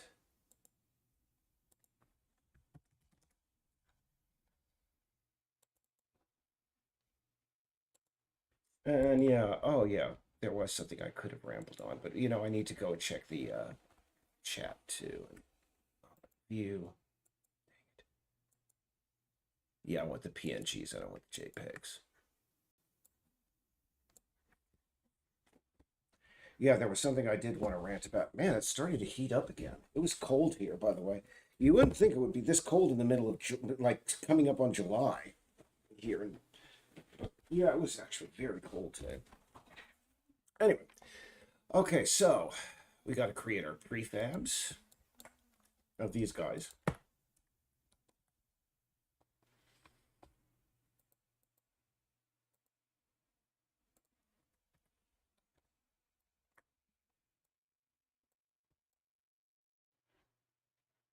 And I see? Turn off lighting so we can see it a little clear. All right, and we want it standard, and we want it cut out. And just for metallic, I'm going to see if we have a glass. Metallic, yeah, that's good.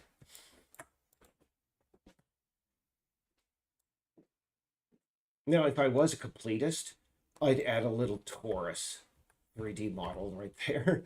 So it looked like there really was a brass, like torus there, grommet there. But no, I'm not that crazy.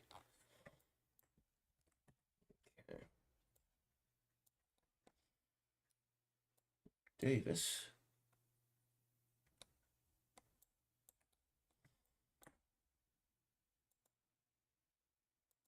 Cut out. Metallic, and we want to get a glass. Excellent. And actually, I don't like how wide these are. They need to be scaled down just a bit. And I'm going to call these properly by, let's see, LTBG1,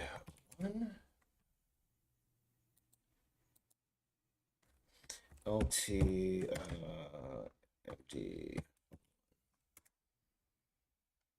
And now we create prefabs out of these guys. And now that we've done that, we also have to turn these guys into sprites. Because, well, they will be mostly just like on a few lobs or something. I would like it so that they can be red. So we want it so that when player hits E, they can see the close-up on that. So get rid of these guys, and now I have to apply those. I'll apply the readable ones inside of God, Mark Davis's. I'm going to do it inside of the utilities. Mark Davis works at the utility building, so his would be there. Let's see. Save? Yeah. Okay.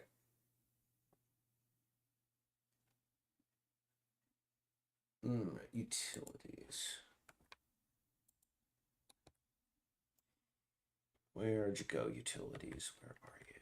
Oh, up there. I don't like how that exterior is highlighting. Okay. This is library, not the utilities. What the hell? Okay. It's odd. All right. The only problem now is that I can see on Mark Davis's desk we don't have enough space, which means we have to make space for other things. Considering his computer is off and we don't have any screens on there, I think his we're just going to get rid of that laptop and replace it with his tags.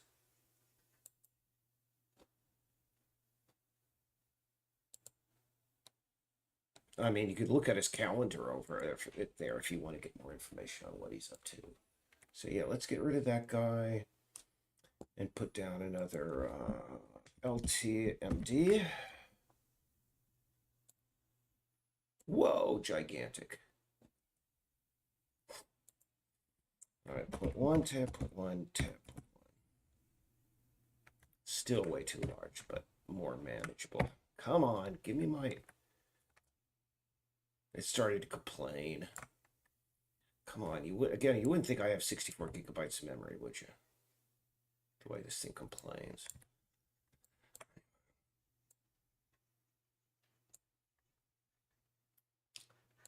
You know, I'm going to check and see if Wayne had any more feedback on these, and then I'm going to go and going to take care of something, get back really quick, and when I get back, I'm going to talk a little bit more about like my adventures in like getting back into reading. It's just kind of crazy. I mean, I really don't like gatekeepers and such, and jeez. I mean, fandom is one of those few things. I mean, when you're into some things, geeky fandom things, I really don't like it when people like, oh yeah, I'm the definitive whatever, and I know and whatever, and I don't know. I had an incident like that, and I just had to mention it because it gets under my skin when people do that. I mean, it isn't that they disagreed with me or anything. It was just like, why in the heck do you even have to go that far? I mean, it just makes no sense. Here's what grinds my gears today.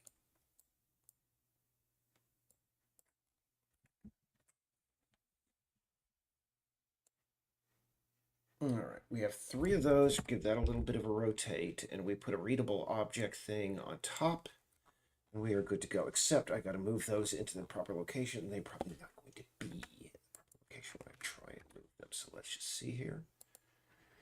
Okay. Yeah, these are the readable objects. Nope. Got to haul them back into the proper position again. Probably 15 feet away. Such is life. Ah, actually, no. It's very close. Just a matter of just poking them a little bit back.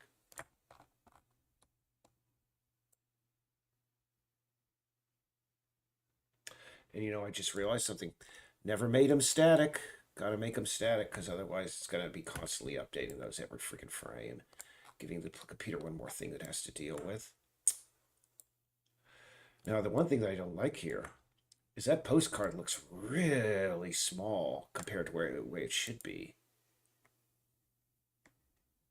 And hold on, is this a readable object? No, it isn't. It shouldn't even be there. Mark Davis is not. Oh, actually, no. That is there for a reason.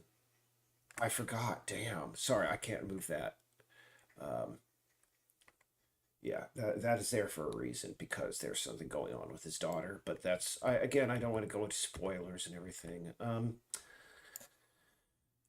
I'm kind of concerned about the dimensions of that because that is a 5x7 postcard, I think. So I'm going to take a look at something very quick.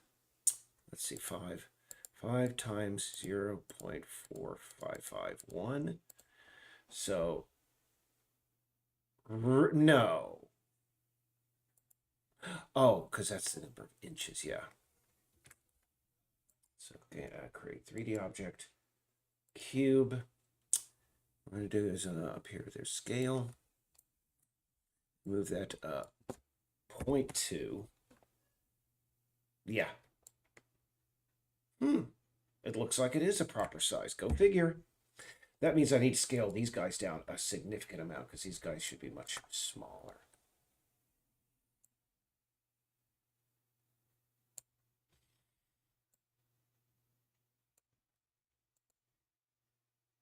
Get rid of these 2 and just because it's better than having to just rescale them precisely by hand. I'm just going to duplicate that.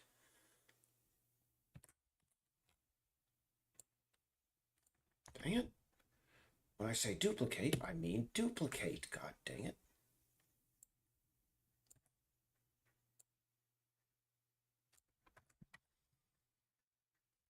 And move this over here.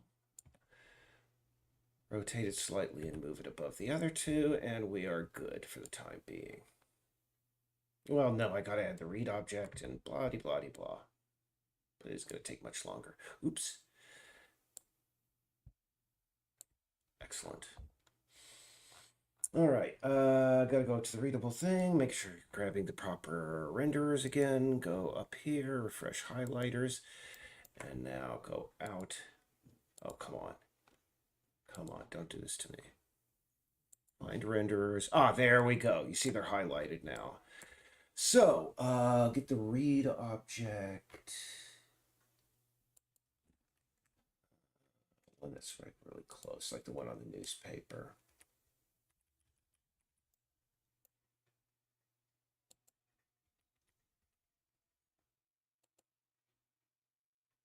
Yeah. Let me see, make sure that yep, that's what we want. Want that, put that over there, place it right over here, make sure it's on the same level as those guys, increase its size a little bit, and make sure it's pointing toward the proper sprite. It's the Mark Davis one.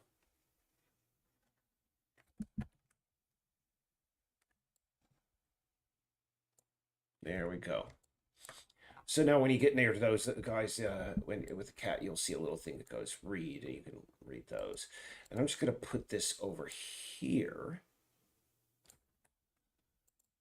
Whatever happened to his phone? I thought he had a phone on his desk. Anyway, something to look into later. I think what it was is he had the modern phones on the desk, and we wanted just nothing but the old-fashioned phones up here. In fact, look. Hey, what do you know? For some reason, it's over here. Let's just move his phone right back over. I don't know why that happened.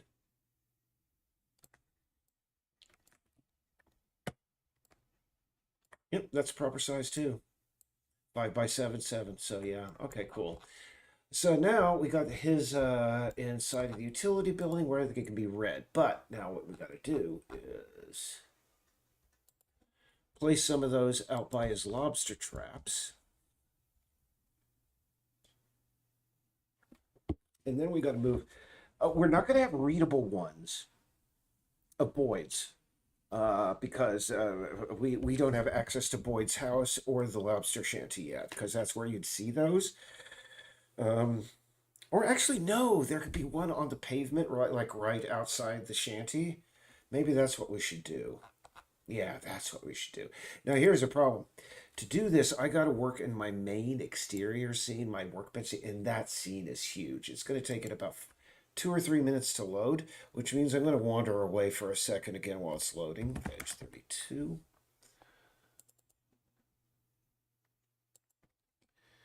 And when we're done with that, we could say, hey, we knocked 2 things off of the master list. The lobster tags, I'm just going to move that down. The radio DJs thing is difficult because here's the thing. I have the names of everybody who said I wanted to be a DJ, but here's the problem. I got to look at their emails because there are a whole bunch of people who wrote in and said, I want something named after my father or my boyfriend or something. So I got, and by the way, in every case in this game where somebody has said, I want something named after my boyfriend, girlfriend, whatever, I'm going to be getting in touch with every one of those to make sure, are you still with this person? Because, time makes fools of us all, as they say. But I will be right back.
Pardon me. That was relatively quick. But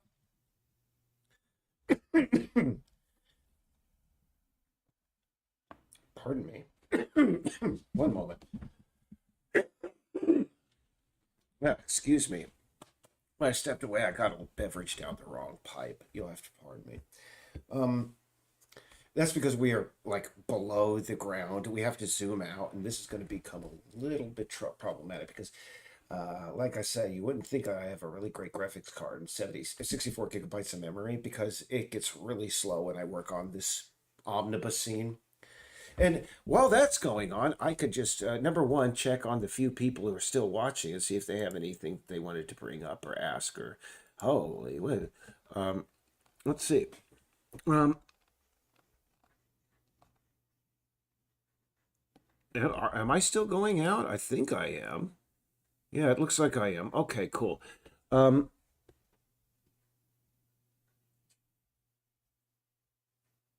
does Peace Island have a fire department?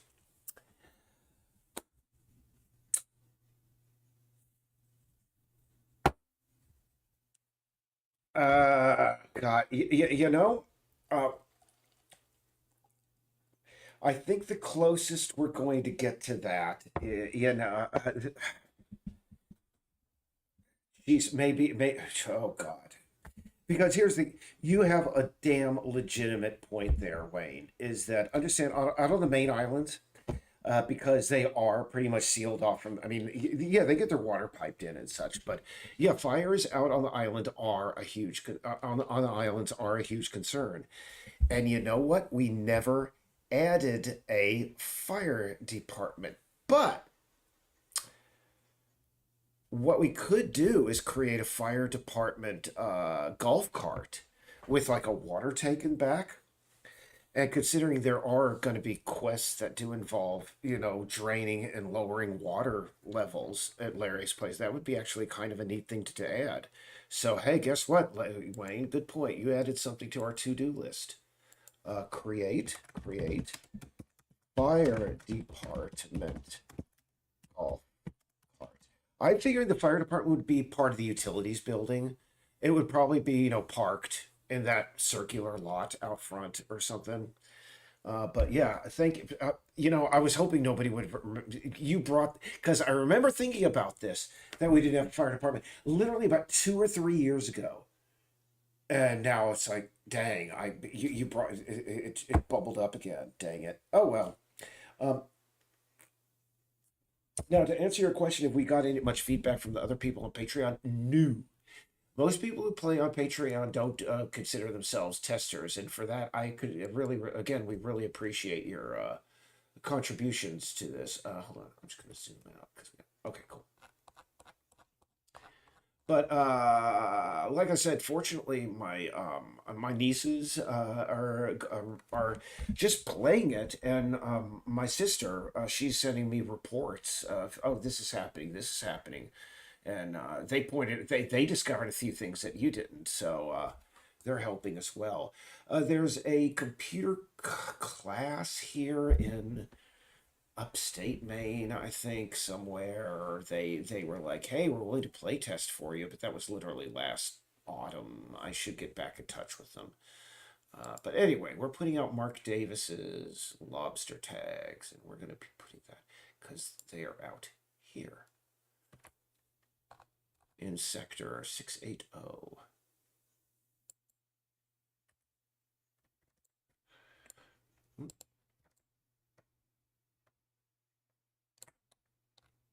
So we go LT MD because there's so few things I could just.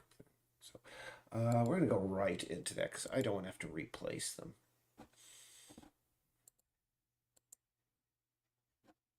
Open. Let's see. Yeah, we have two. It's hierarchy. Every sector has terrain, baked objects, unbaked objects. And let's see. Again, Gigantor. Um, so damn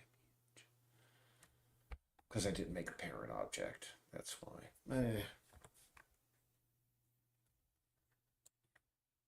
Scale him down. It's no big thing.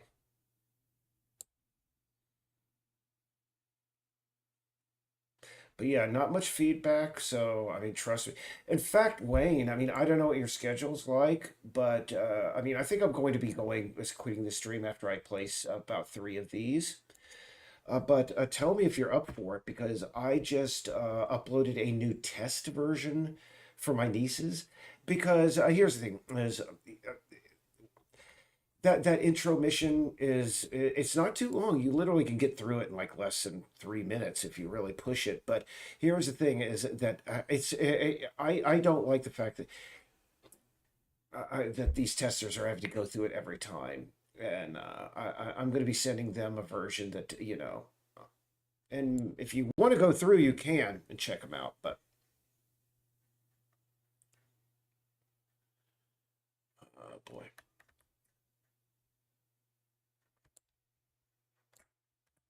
Just tell me if you want to test it again and like run around because let me show you. Out of your errors that you submitted, Wayne, excuse me, uh, these are the 12 that are still remaining, or 13.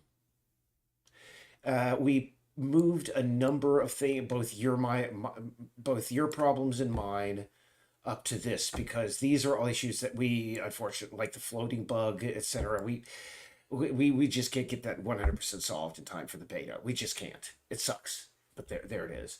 So we got about 12 viewer errors left, and about 1, 2, 3, 4, 50, 50, 1, 2, 3, 4, 5, 6, 7, 8. 58 of my errors left. And again, it's like ranked from top to bottom. We're going to have to get, like, as far as difficulty, if we can get all the way up to reviewing and expanding all conversations, that's a 90% required for the beta. In fact, no, I think we only have to get half of those done for the next beta to come out. So really, we only have to get about 34 things done.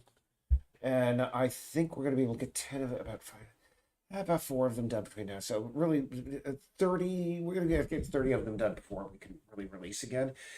But it's kind of sucky because that gets into the stage of writing. Because you see that the toughest things in that whole list up toward the top are the conversations and the books. In fact, I was going through and I realized we had a book in there called Playing the Hero that I have not even started. I don't even know what it's supposed to be about.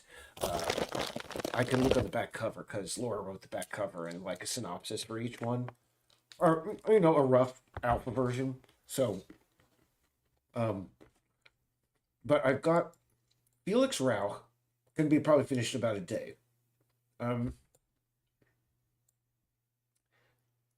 Let's see, Isabella. Oh yeah, that's something about Isabella something in Strange Occurrence. Or is that Desiree Lawrence in Strange Occurrence? Isabella Lawrence? I'll look into it. Hold on. Gee, it's strange that I don't know that. But anyway, place that static.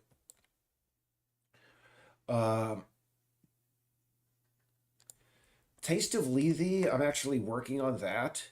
I'm going through the point right now where I'm just basically adding more English to the text. But Lindsay June Keeps a Tune is kind of difficult. I've had about 3 false starts with that one. The first time, the first version was going to be sort of like a post-apocalyptic thing where she's like, sort of like the Hunger, the young adult post-apocalyptic thing. And the big thing is that they don't know that they live on a spaceship. She just thinks that she lives in this huge underground complex, and the big thing in the end that they live in a spaceship. That didn't go very well because I don't know. The thing is, it's very hard to really establish a really deep lore for a story when you only have about 33 pages of 24 point type. So I mean, I was never able to really add as much. You can't really get deep, Lord of the Rings deep when it comes to like adding detailed story.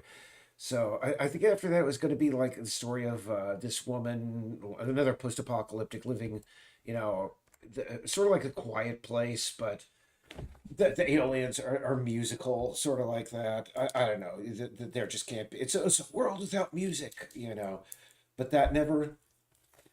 I have a problem writing first-person perspective. I have a horrible.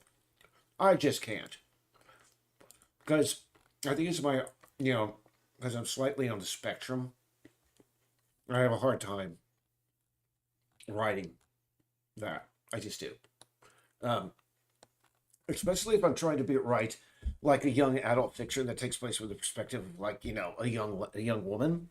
So yeah, you see what I'm saying? It's not going to work all that well. So I don't know what I'm going to do with Lindsay June Keeps a Tune. There's something about Desiree Lawrence in The Strange Occurrence. That one is about 75% written. God, what was the other?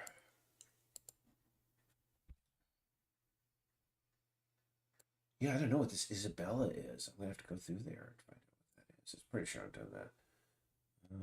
And Playing the Hero. Yeah, I don't even know what the hell to do with that. Yeah. Placing some of Mark's another one of tags, one of his tags over here. Because Mark Davis is the harbor master. And as I said, we know everything about every one of these characters, including like their family history going back literally hundreds of years. And Mark Davis was born in Baltimore, Maryland. I think 1980 something. But here's the thing: at a certain point in his life, uh, he converted to Islam, and he became very interested in his heritage. And he found out that his ancestor was a guy by the name of Syed.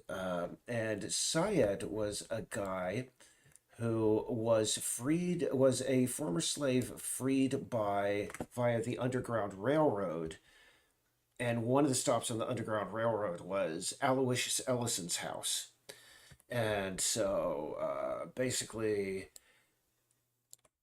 we writing that character was kind of difficult because we didn't want to write it in a way that, we wanted it because we imagined Syed as sort of like Abed from Community. He's sort of a little bit on the spectrum, and we wanted to make him a very independent character, and it's kind of hard to write that kind of character considering the time frame in which, because that was like prior, back in the days of slavery and such. But we were able to. So anyway, Mark Davis is a descendant of that freed slave who came through Peace Island, and he discovered that his distant ancestor was also a Confederate of Aloysius Ellison, and I think he was treasurer of the Free Island Republic during the 2 weeks that it existed. And as a result, Mark Davis moved out there, because he was like, this is my heritage and such. And he worked on the docks of Baltimore as a kid. So, and Syed, by the way, is a Muslim too, as well. Uh,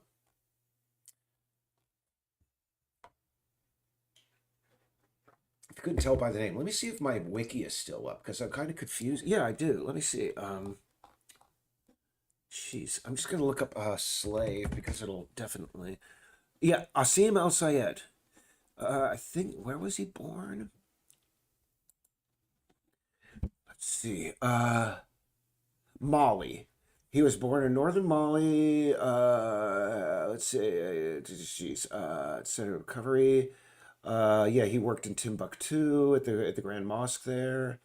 He learned English, etc., etc. He was a smart guy. But unfortunately, he was sold in slavery during a raid on there, etc. But you know what? He escaped again. He self-emancipated, basically ran away when the slave master got drunk and was lying around, and just made his way because he was a wily character.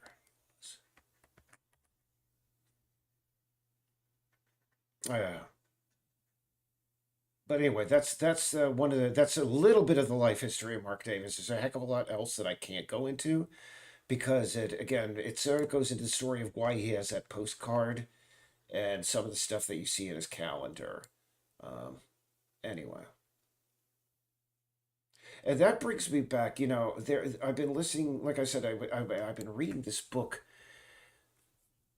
called "The Book of the New Sun," and there's this thing they said when I was listening to the Alzabo,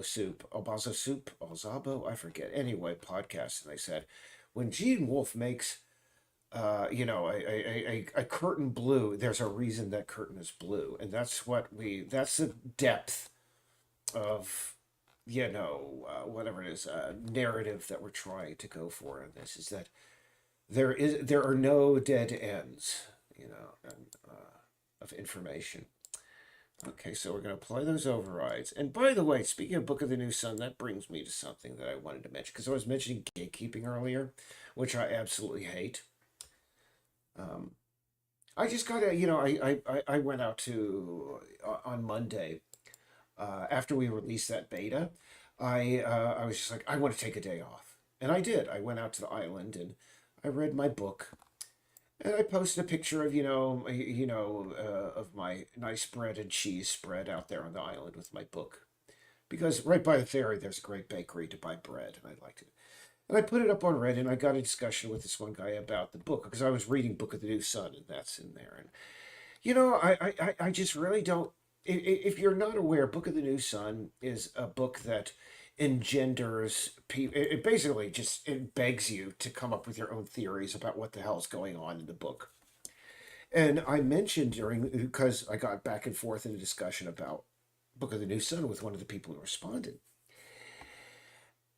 And I said, listen, the one thing that got me to really consider trying to read this book again was watching this one review on YouTube I saw by this woman, and she said her personal theory is that Severian, the main character in this book, is an insane person, and he's literally a guy in a straitjacket and a prison in a padded cell.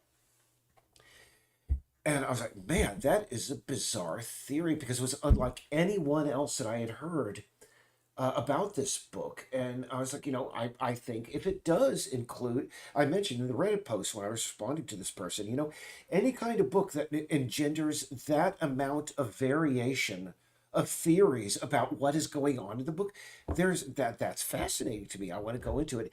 And this guy just came back. He was like, "Oh, of course it doesn't take place in the perspective of an insane person in a cell or whatever. That person was insane. That person is just stupid and blah blah blah blah blah, trying to prove how much he knew about the book." And so I said, just shut up. You don't understand. I don't care whether this woman's theory was absolutely, it was insane as Severian was in her theory. I just found it interesting. And quite frankly, 200 pages into the first book of the Book of the New Sun, it still reads like something you'd read in a children's magazine from like 1910. That's what it reads like to me.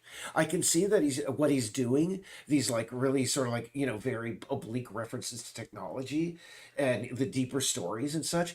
But I mean, overall, the entire feel is like just somebody's making it up as they go along. It seems, but I know that is not the case.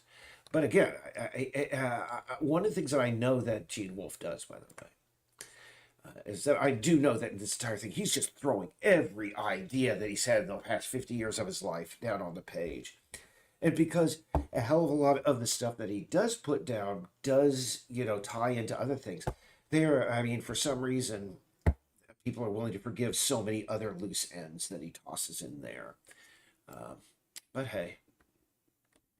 But the thing is like I said, I want to give it, because that guy was gatekeeping. Hey, quite frankly, because it was Reddit and because it's the internet and because he was male, I think he just had a problem with this woman's theory because, of course, because she was a woman. I'm you could say that I'm being woke or whatever. I do not care. I just know human being. I just know people. I can't talk to them, don't like them, but I know how humans think. They're just very very simple in the way they think. But anyway, I just don't like people who they just go, "Oh no, I mean, how dare they? My theory is the only one that's legitimate. My goodness, how could they? This silly woman reading this book." Anyway, I didn't know women could read. Anyway, I know most men are not like that. But again, when you go on Reddit and when on the internet these days with all these people, just God, let's not go into this. I've said this on Twitter about 3 times. If men sought therapy instead of starting podcasts, there'd be a hell of a lot less of this bullshit about male, I don't know, loneliness epidemic and oh, you're blaming it all. Just stop it, guys. God damn it. Anyway, let's see. Yeah, I was going to put, hold on. How come, dudes, I just noticed something really gnarly. Oh no, I was like, how come his lobster traps aren't? Hold on. Oh, because they're up here. I thought I put them down on the ground, but of course, no. You don't want the wooden lobster traps on the ground because they'd rot. Anyway, so we want LTBG.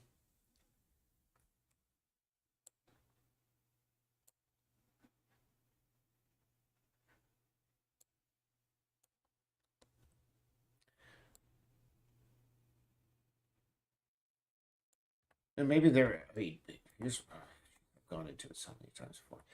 I mean, heaven knows. Here's the is you go through history when it comes to this whole thing about the loneliness epidemic. I'm very sorry, but we are dealing with a very, very narcissistic new generation. They just are. I'm here. I'm old. Yes, I'm very sorry. But, The new generation is incredibly narcissistic. And there is this thing that is this constant. There's so many constants throughout history. One of them is war, taxes, death, etc., dictators rising and falling. And another thing that is consistent throughout history, and this is going to go into adult territory, but not too far, is that every generation, and I am not being superlative when I just say that every generation thinks they invented sex. They just do.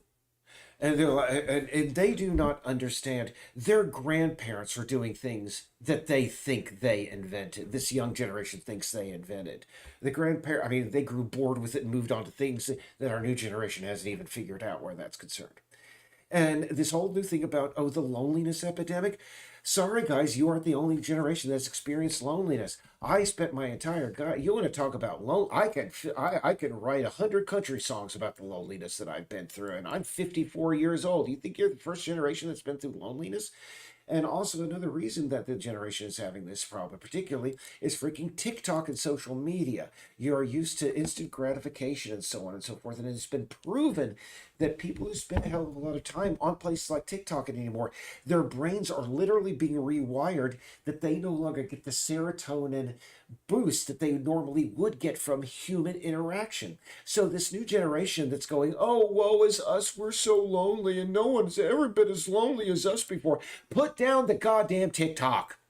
All right? This is the old guy talk. Put down the TikTok and just pick up a book, slow yourself down, and go out and talk to real people. And at first you'll be like, oh my God, this isn't as good because I can't swipe left onto another video. Just grow. I mean, honest to goodness. Like, no, we were never, oh, more people are feeling lonely than ever before. That's because there are more internet freaking surveys than there were ever before. And of course, yes, every young person feels that they're not getting laid enough and getting enough attention. Of course, because young people are sex driven by sex, by the urges for sex and attention. Those are the two things. And of course, yeah, they're going to be like that. But I mean, the absolute jackassery of this stuff. Oh, we're the loneliest generation, blah, blah, blah. Get over yourselves, guys. Sorry, and guess what? The thing that you did last time you got laid, my great grandparents were doing that. Okay, enough adult talk. I just had to get that off my chest because I'm just so sick of this. And again, the major thing, put down the TikTok and put down the social media. And trust me, I love my social media.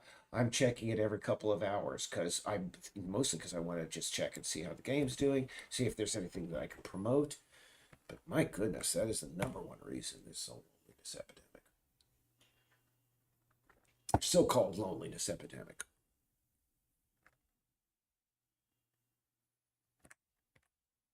I mean, one of the things that really helped me, I was lonely, like I said. One of the things that really got me out of it was understanding it is okay to be alone. It is okay to feel absolutely fulfilled, happy, content, and be alone. You do not judge your happiness by the need of another person. That's another thing that, but again, oh my goodness, blah, blah, blah, blah, blah. Because, that's something that I did not know until, basically Laura taught it to me, is that for the longest time, I was like, oh no, I have to go out and I have to try and be social. I have to try. And now, it was one of those like almost philosophical moments. It was like, why? Well, it's because everybody else does.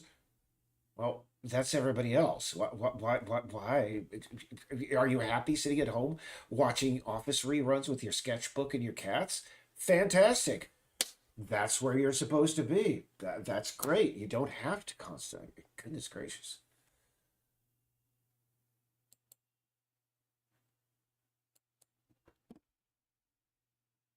And yes, it has been scientifically proven that that TikTok and these other services are literally rewiring people's brains. It isn't just this old guy going, "The young king." Trust me. Heck. Look it up yourself. It has been proven.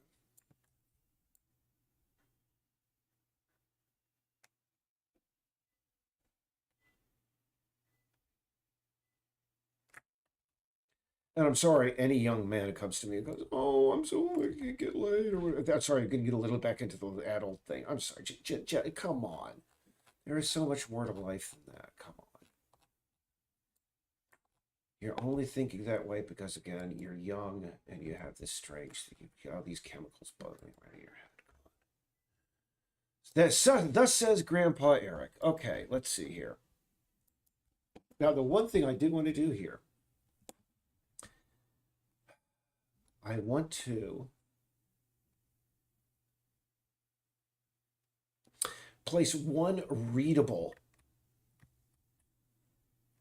copy of his tag right over here.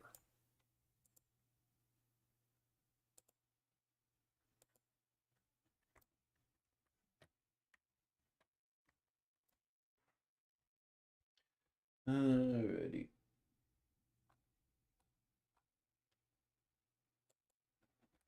Boy, I spent the last 30 minutes just being like an old grouch, haven't I? Shut up, you kids! Kids these days! Sorry, but I mean, well, no, I'm not even sorry because again, I'm just kind of ill with it as I've been hearing it. So. Oops, sorry. Wrong. No, no. I want to copy and just drag one across the street from his front porch over there.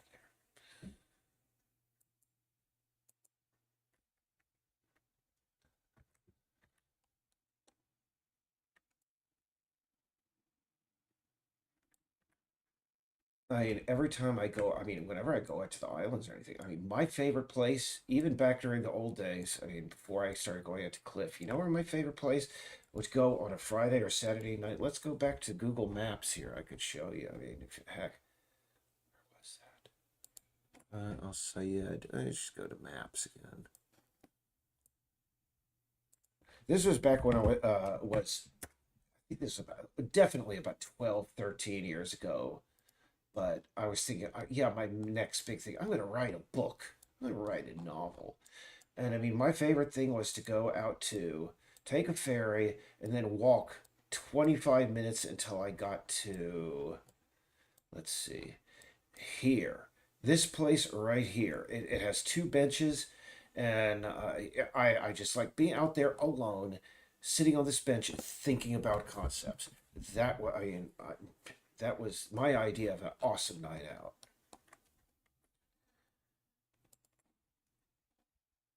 Eh, everybody's wired differently, as they say. But again, geez, guys, put down the TikTok. TikTok sucks. The one thing that Donald Trump, there are two things that I agree on with Donald Trump on. Low flush toilets, well, are awful. Um, Trust me, I value them. I think they're a great idea. But who wants to be? I mean, I have been stuck in our restroom with stewing tureen of feces too many times. I mean, I have a very good diet, by the way. Thank you very much. Anyway, let's not to go into that too far too much into that. But also, um, the other thing I agree is, oh, geez, I forgot my train of thought there. Totally true. Let's just leave it at that one thing. I don't like thinking that I agree with them on more than one thing. How about that? Okay, so you know what I'm going to do? I'm just going to consider that part done.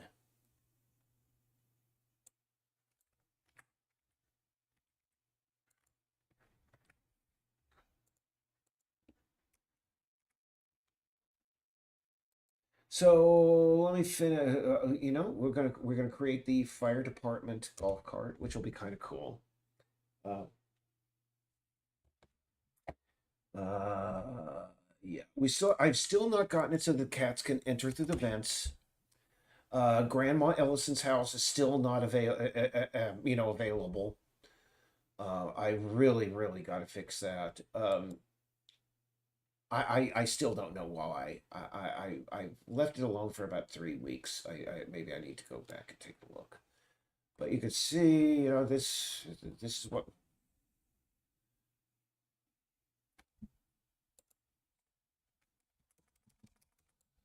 Yeah, all of this is what we got remaining to get to, and we just have to get, you know, about 40 things out of it. But we also, let me see, yeah, all of this and all of this have all been fixes done since we started producing betas. I think we've gotten about well over 600 things done. Let me see.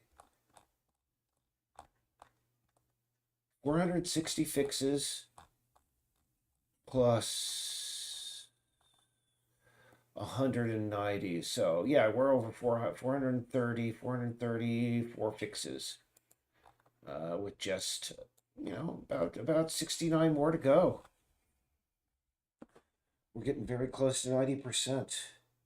Goodness gracious. Anyway, let me see if there were any other questions, comments. And by the way, I apologize to anybody who had to tune into this for this entire time. This has been just painfully boring. Let's see. You are still going out. I'm up for it. Okay, be able to test that mission progression works. Enter town hall.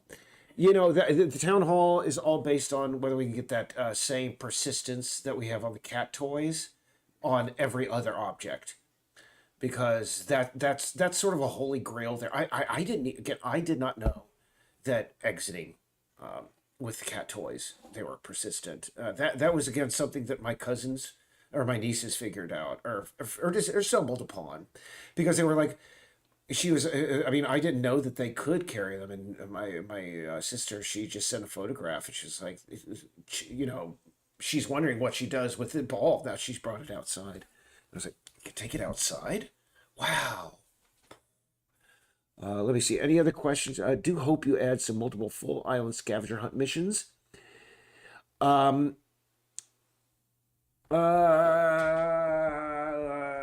Yes. But here's a problem with the scavenger hunt missions. Maybe we can make one that's completely solvable without the Greenwood Gardens area at the top part of the island. But that's a major problem that we have. Because if, scavenger hunt, those sort of things, I would want it all around the island. But maybe we could create one specifically. I think right now we have the butterflies, and right now those just bonus balls that are outside. And those aren't really stored. The butterflies are. Man, I'm a mess. Just eating constantly. Sorry. But I'll see what I could do about that. And something challenge, figure out with a satisfying payout at the end. Yes.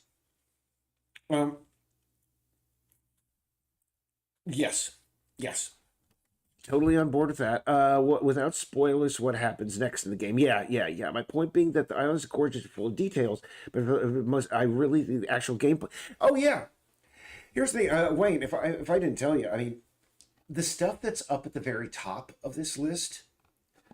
And understand, like I said, we're gonna get up to here for the next beta, and that's like in about. I think about 2 or 3 more weeks. After that, there's going to be one more. And during that time, after this one, I'm going to just start a new list. And at that point, we will only have about 30 items. That means we're going to have to get everything done except for that. And because of the difficulty of these game systems and the writing that's involved and everything, we are sort of leaving those to last. And also because, understand, as I said in the update, I know our friends at Annapurna Interactive are watching. And I know there are other developers that are giving $1 a month and downloading these things. We're leaving that, the really oriented stuff until the very end, because we want to give them as little time as possible to, understand what we're doing and try and copy us. You understand what I'm saying? Hopefully that makes sense.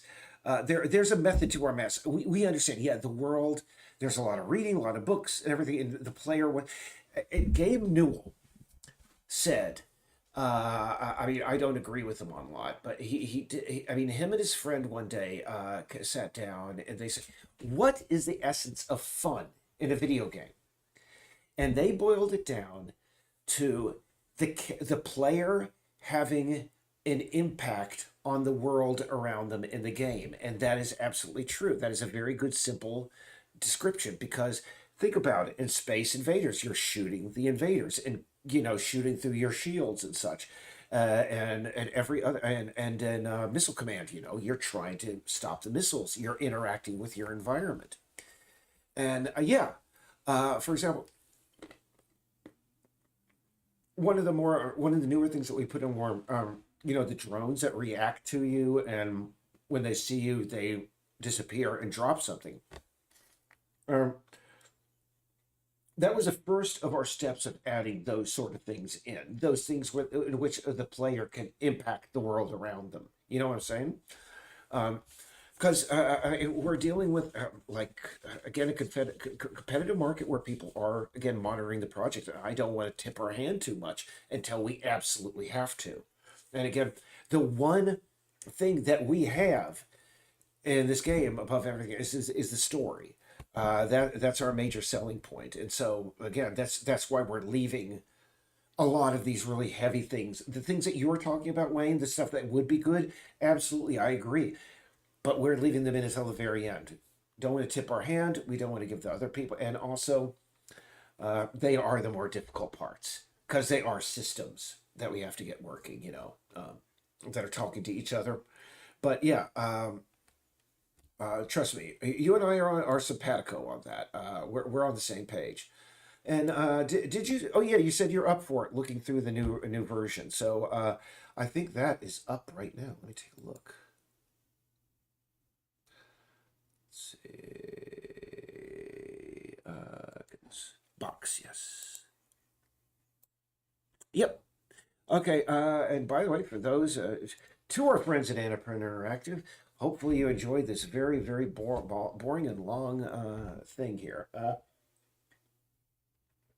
But wait, let me see here. Yeah, you told me that before the toys were. Yeah, exactly. We were coming up with a solution to that when my nieces pointed out that the balls were persistent outside. I was looking at the wrong situation because I thought it was a different thing, and this now, yeah, you told us about that before, but you didn't tell us that you could take the kitty toys outside. Did you? I don't think you did. Did you? If you did, apologies. And I will tell my nieces that they're piles of crap. Let's see. Oh, you didn't see a mission for the butterflies? Let me see. We may have gotten rid of it because you said that there was a problem with the frame rate, but I think we took care of that because the I think the frame rate was a problem on the butterfly quest. Why can't I? Because the butterflies were casting shadows, and when you have a bunch of butterflies moving around,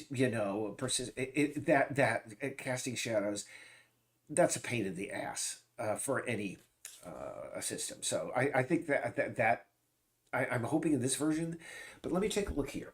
Let's go into peace. By the way, let's take a look. That'll be the last thing I do. Oh, by the way, man, I think this whole thing, can I just say, about these AI music generating websites like Udio, and there's another one that's sort of better at songwriting, but not as good at like creating audio. But man, that's going to go down in history, I think, as one of these like just how in the hell did this happen? Because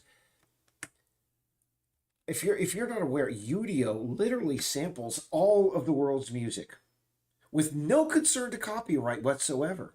And the people who made the website are like, yeah, we have absolutely no idea how it's going to work out, how this is handled. They're just like, we're going to make a hell of a lot of money while it's being figured out. We're getting sued though. And sure enough, they are getting sued now by every major music label because, of course, every piece of music that has been released in the last since the advent of recorded music is being used by these services, and it's just I mean, it sort of reminds me of those guys who thought they were going to be able to make an NFT out of, out of that original like storyboard for Dune that was made by Jodorowsky. And these guys were like, "Yeah, we're going to be able to make money off of it. We're going to be able to make a movie because a Dune movie because we have the old screenplay." And I'm like, "No, you could download the screenplay. Denis Villeneuve has the rights to Dune. Do you think you? Oh God, look it up. NFT Dune. It's a comedy of errors that is just legendary. Let me. Okay, so butterflies. Hmm, butterfly spawner. Hmm. Butterfly catchables. Butterfly quest. Dude, here's the thing. I do not doubt you, Wayne. So what I'm going to do is I'm going to go up here. I'm going to add another thing we got to do. Double check butterfly. I thought here's the I think Laura may have set it up, but I never brought it back. And this will be one of the first things I do tomorrow. Is I'll check that out. Thank you, by the way. And yeah, I'll send you a link to that. And heck, the list is getting shorter every day, man. Everybody, it's getting shorter, and I am looking forward to the day that I could say we're down to like let's go with the Douglas Adams number 42. When we're down to 42, I think that's when we're going to release the next beta. Yeah, exactly. 42, precisely. Because I think we're at, yeah, yeah. So, yeah. Take care. Thanks for those who are watching and those who may tune in the future. If it's, thanks. Last build. Yep. Okay. I did see much. Again, I will test that as you could see. As Wayne, your mouth to the list. Last thing, Wayne, should I? I'm thinking I'm not going to update tomorrow night. I'm going to shift my update nights to Monday because tomorrow is the last day of the month, and every time I update, you have one or two people are like, "Oh, I'm still supporting that. I'm going to cancel my subs." So I think I'm going to wait till the first of the month to update simply for that reason because it may may probably $5 extra because of that. But hey, $5 extra is let me see. $5 extra is a couple of days worth of two big bags of kitty treats. Yeah, two big bags of kitty treats. That's what that is. So hey, got to keep every penny matters in this last couple of months. But uh, we're getting very close. Like I said, I'll send you that link, and yeah, trust me, the game is going to get progressively more interesting over the next two updates, of the next two betas. And yeah, take care. Thanks much. And I said I was going to quit so many times, but I got to quit. Bye bye.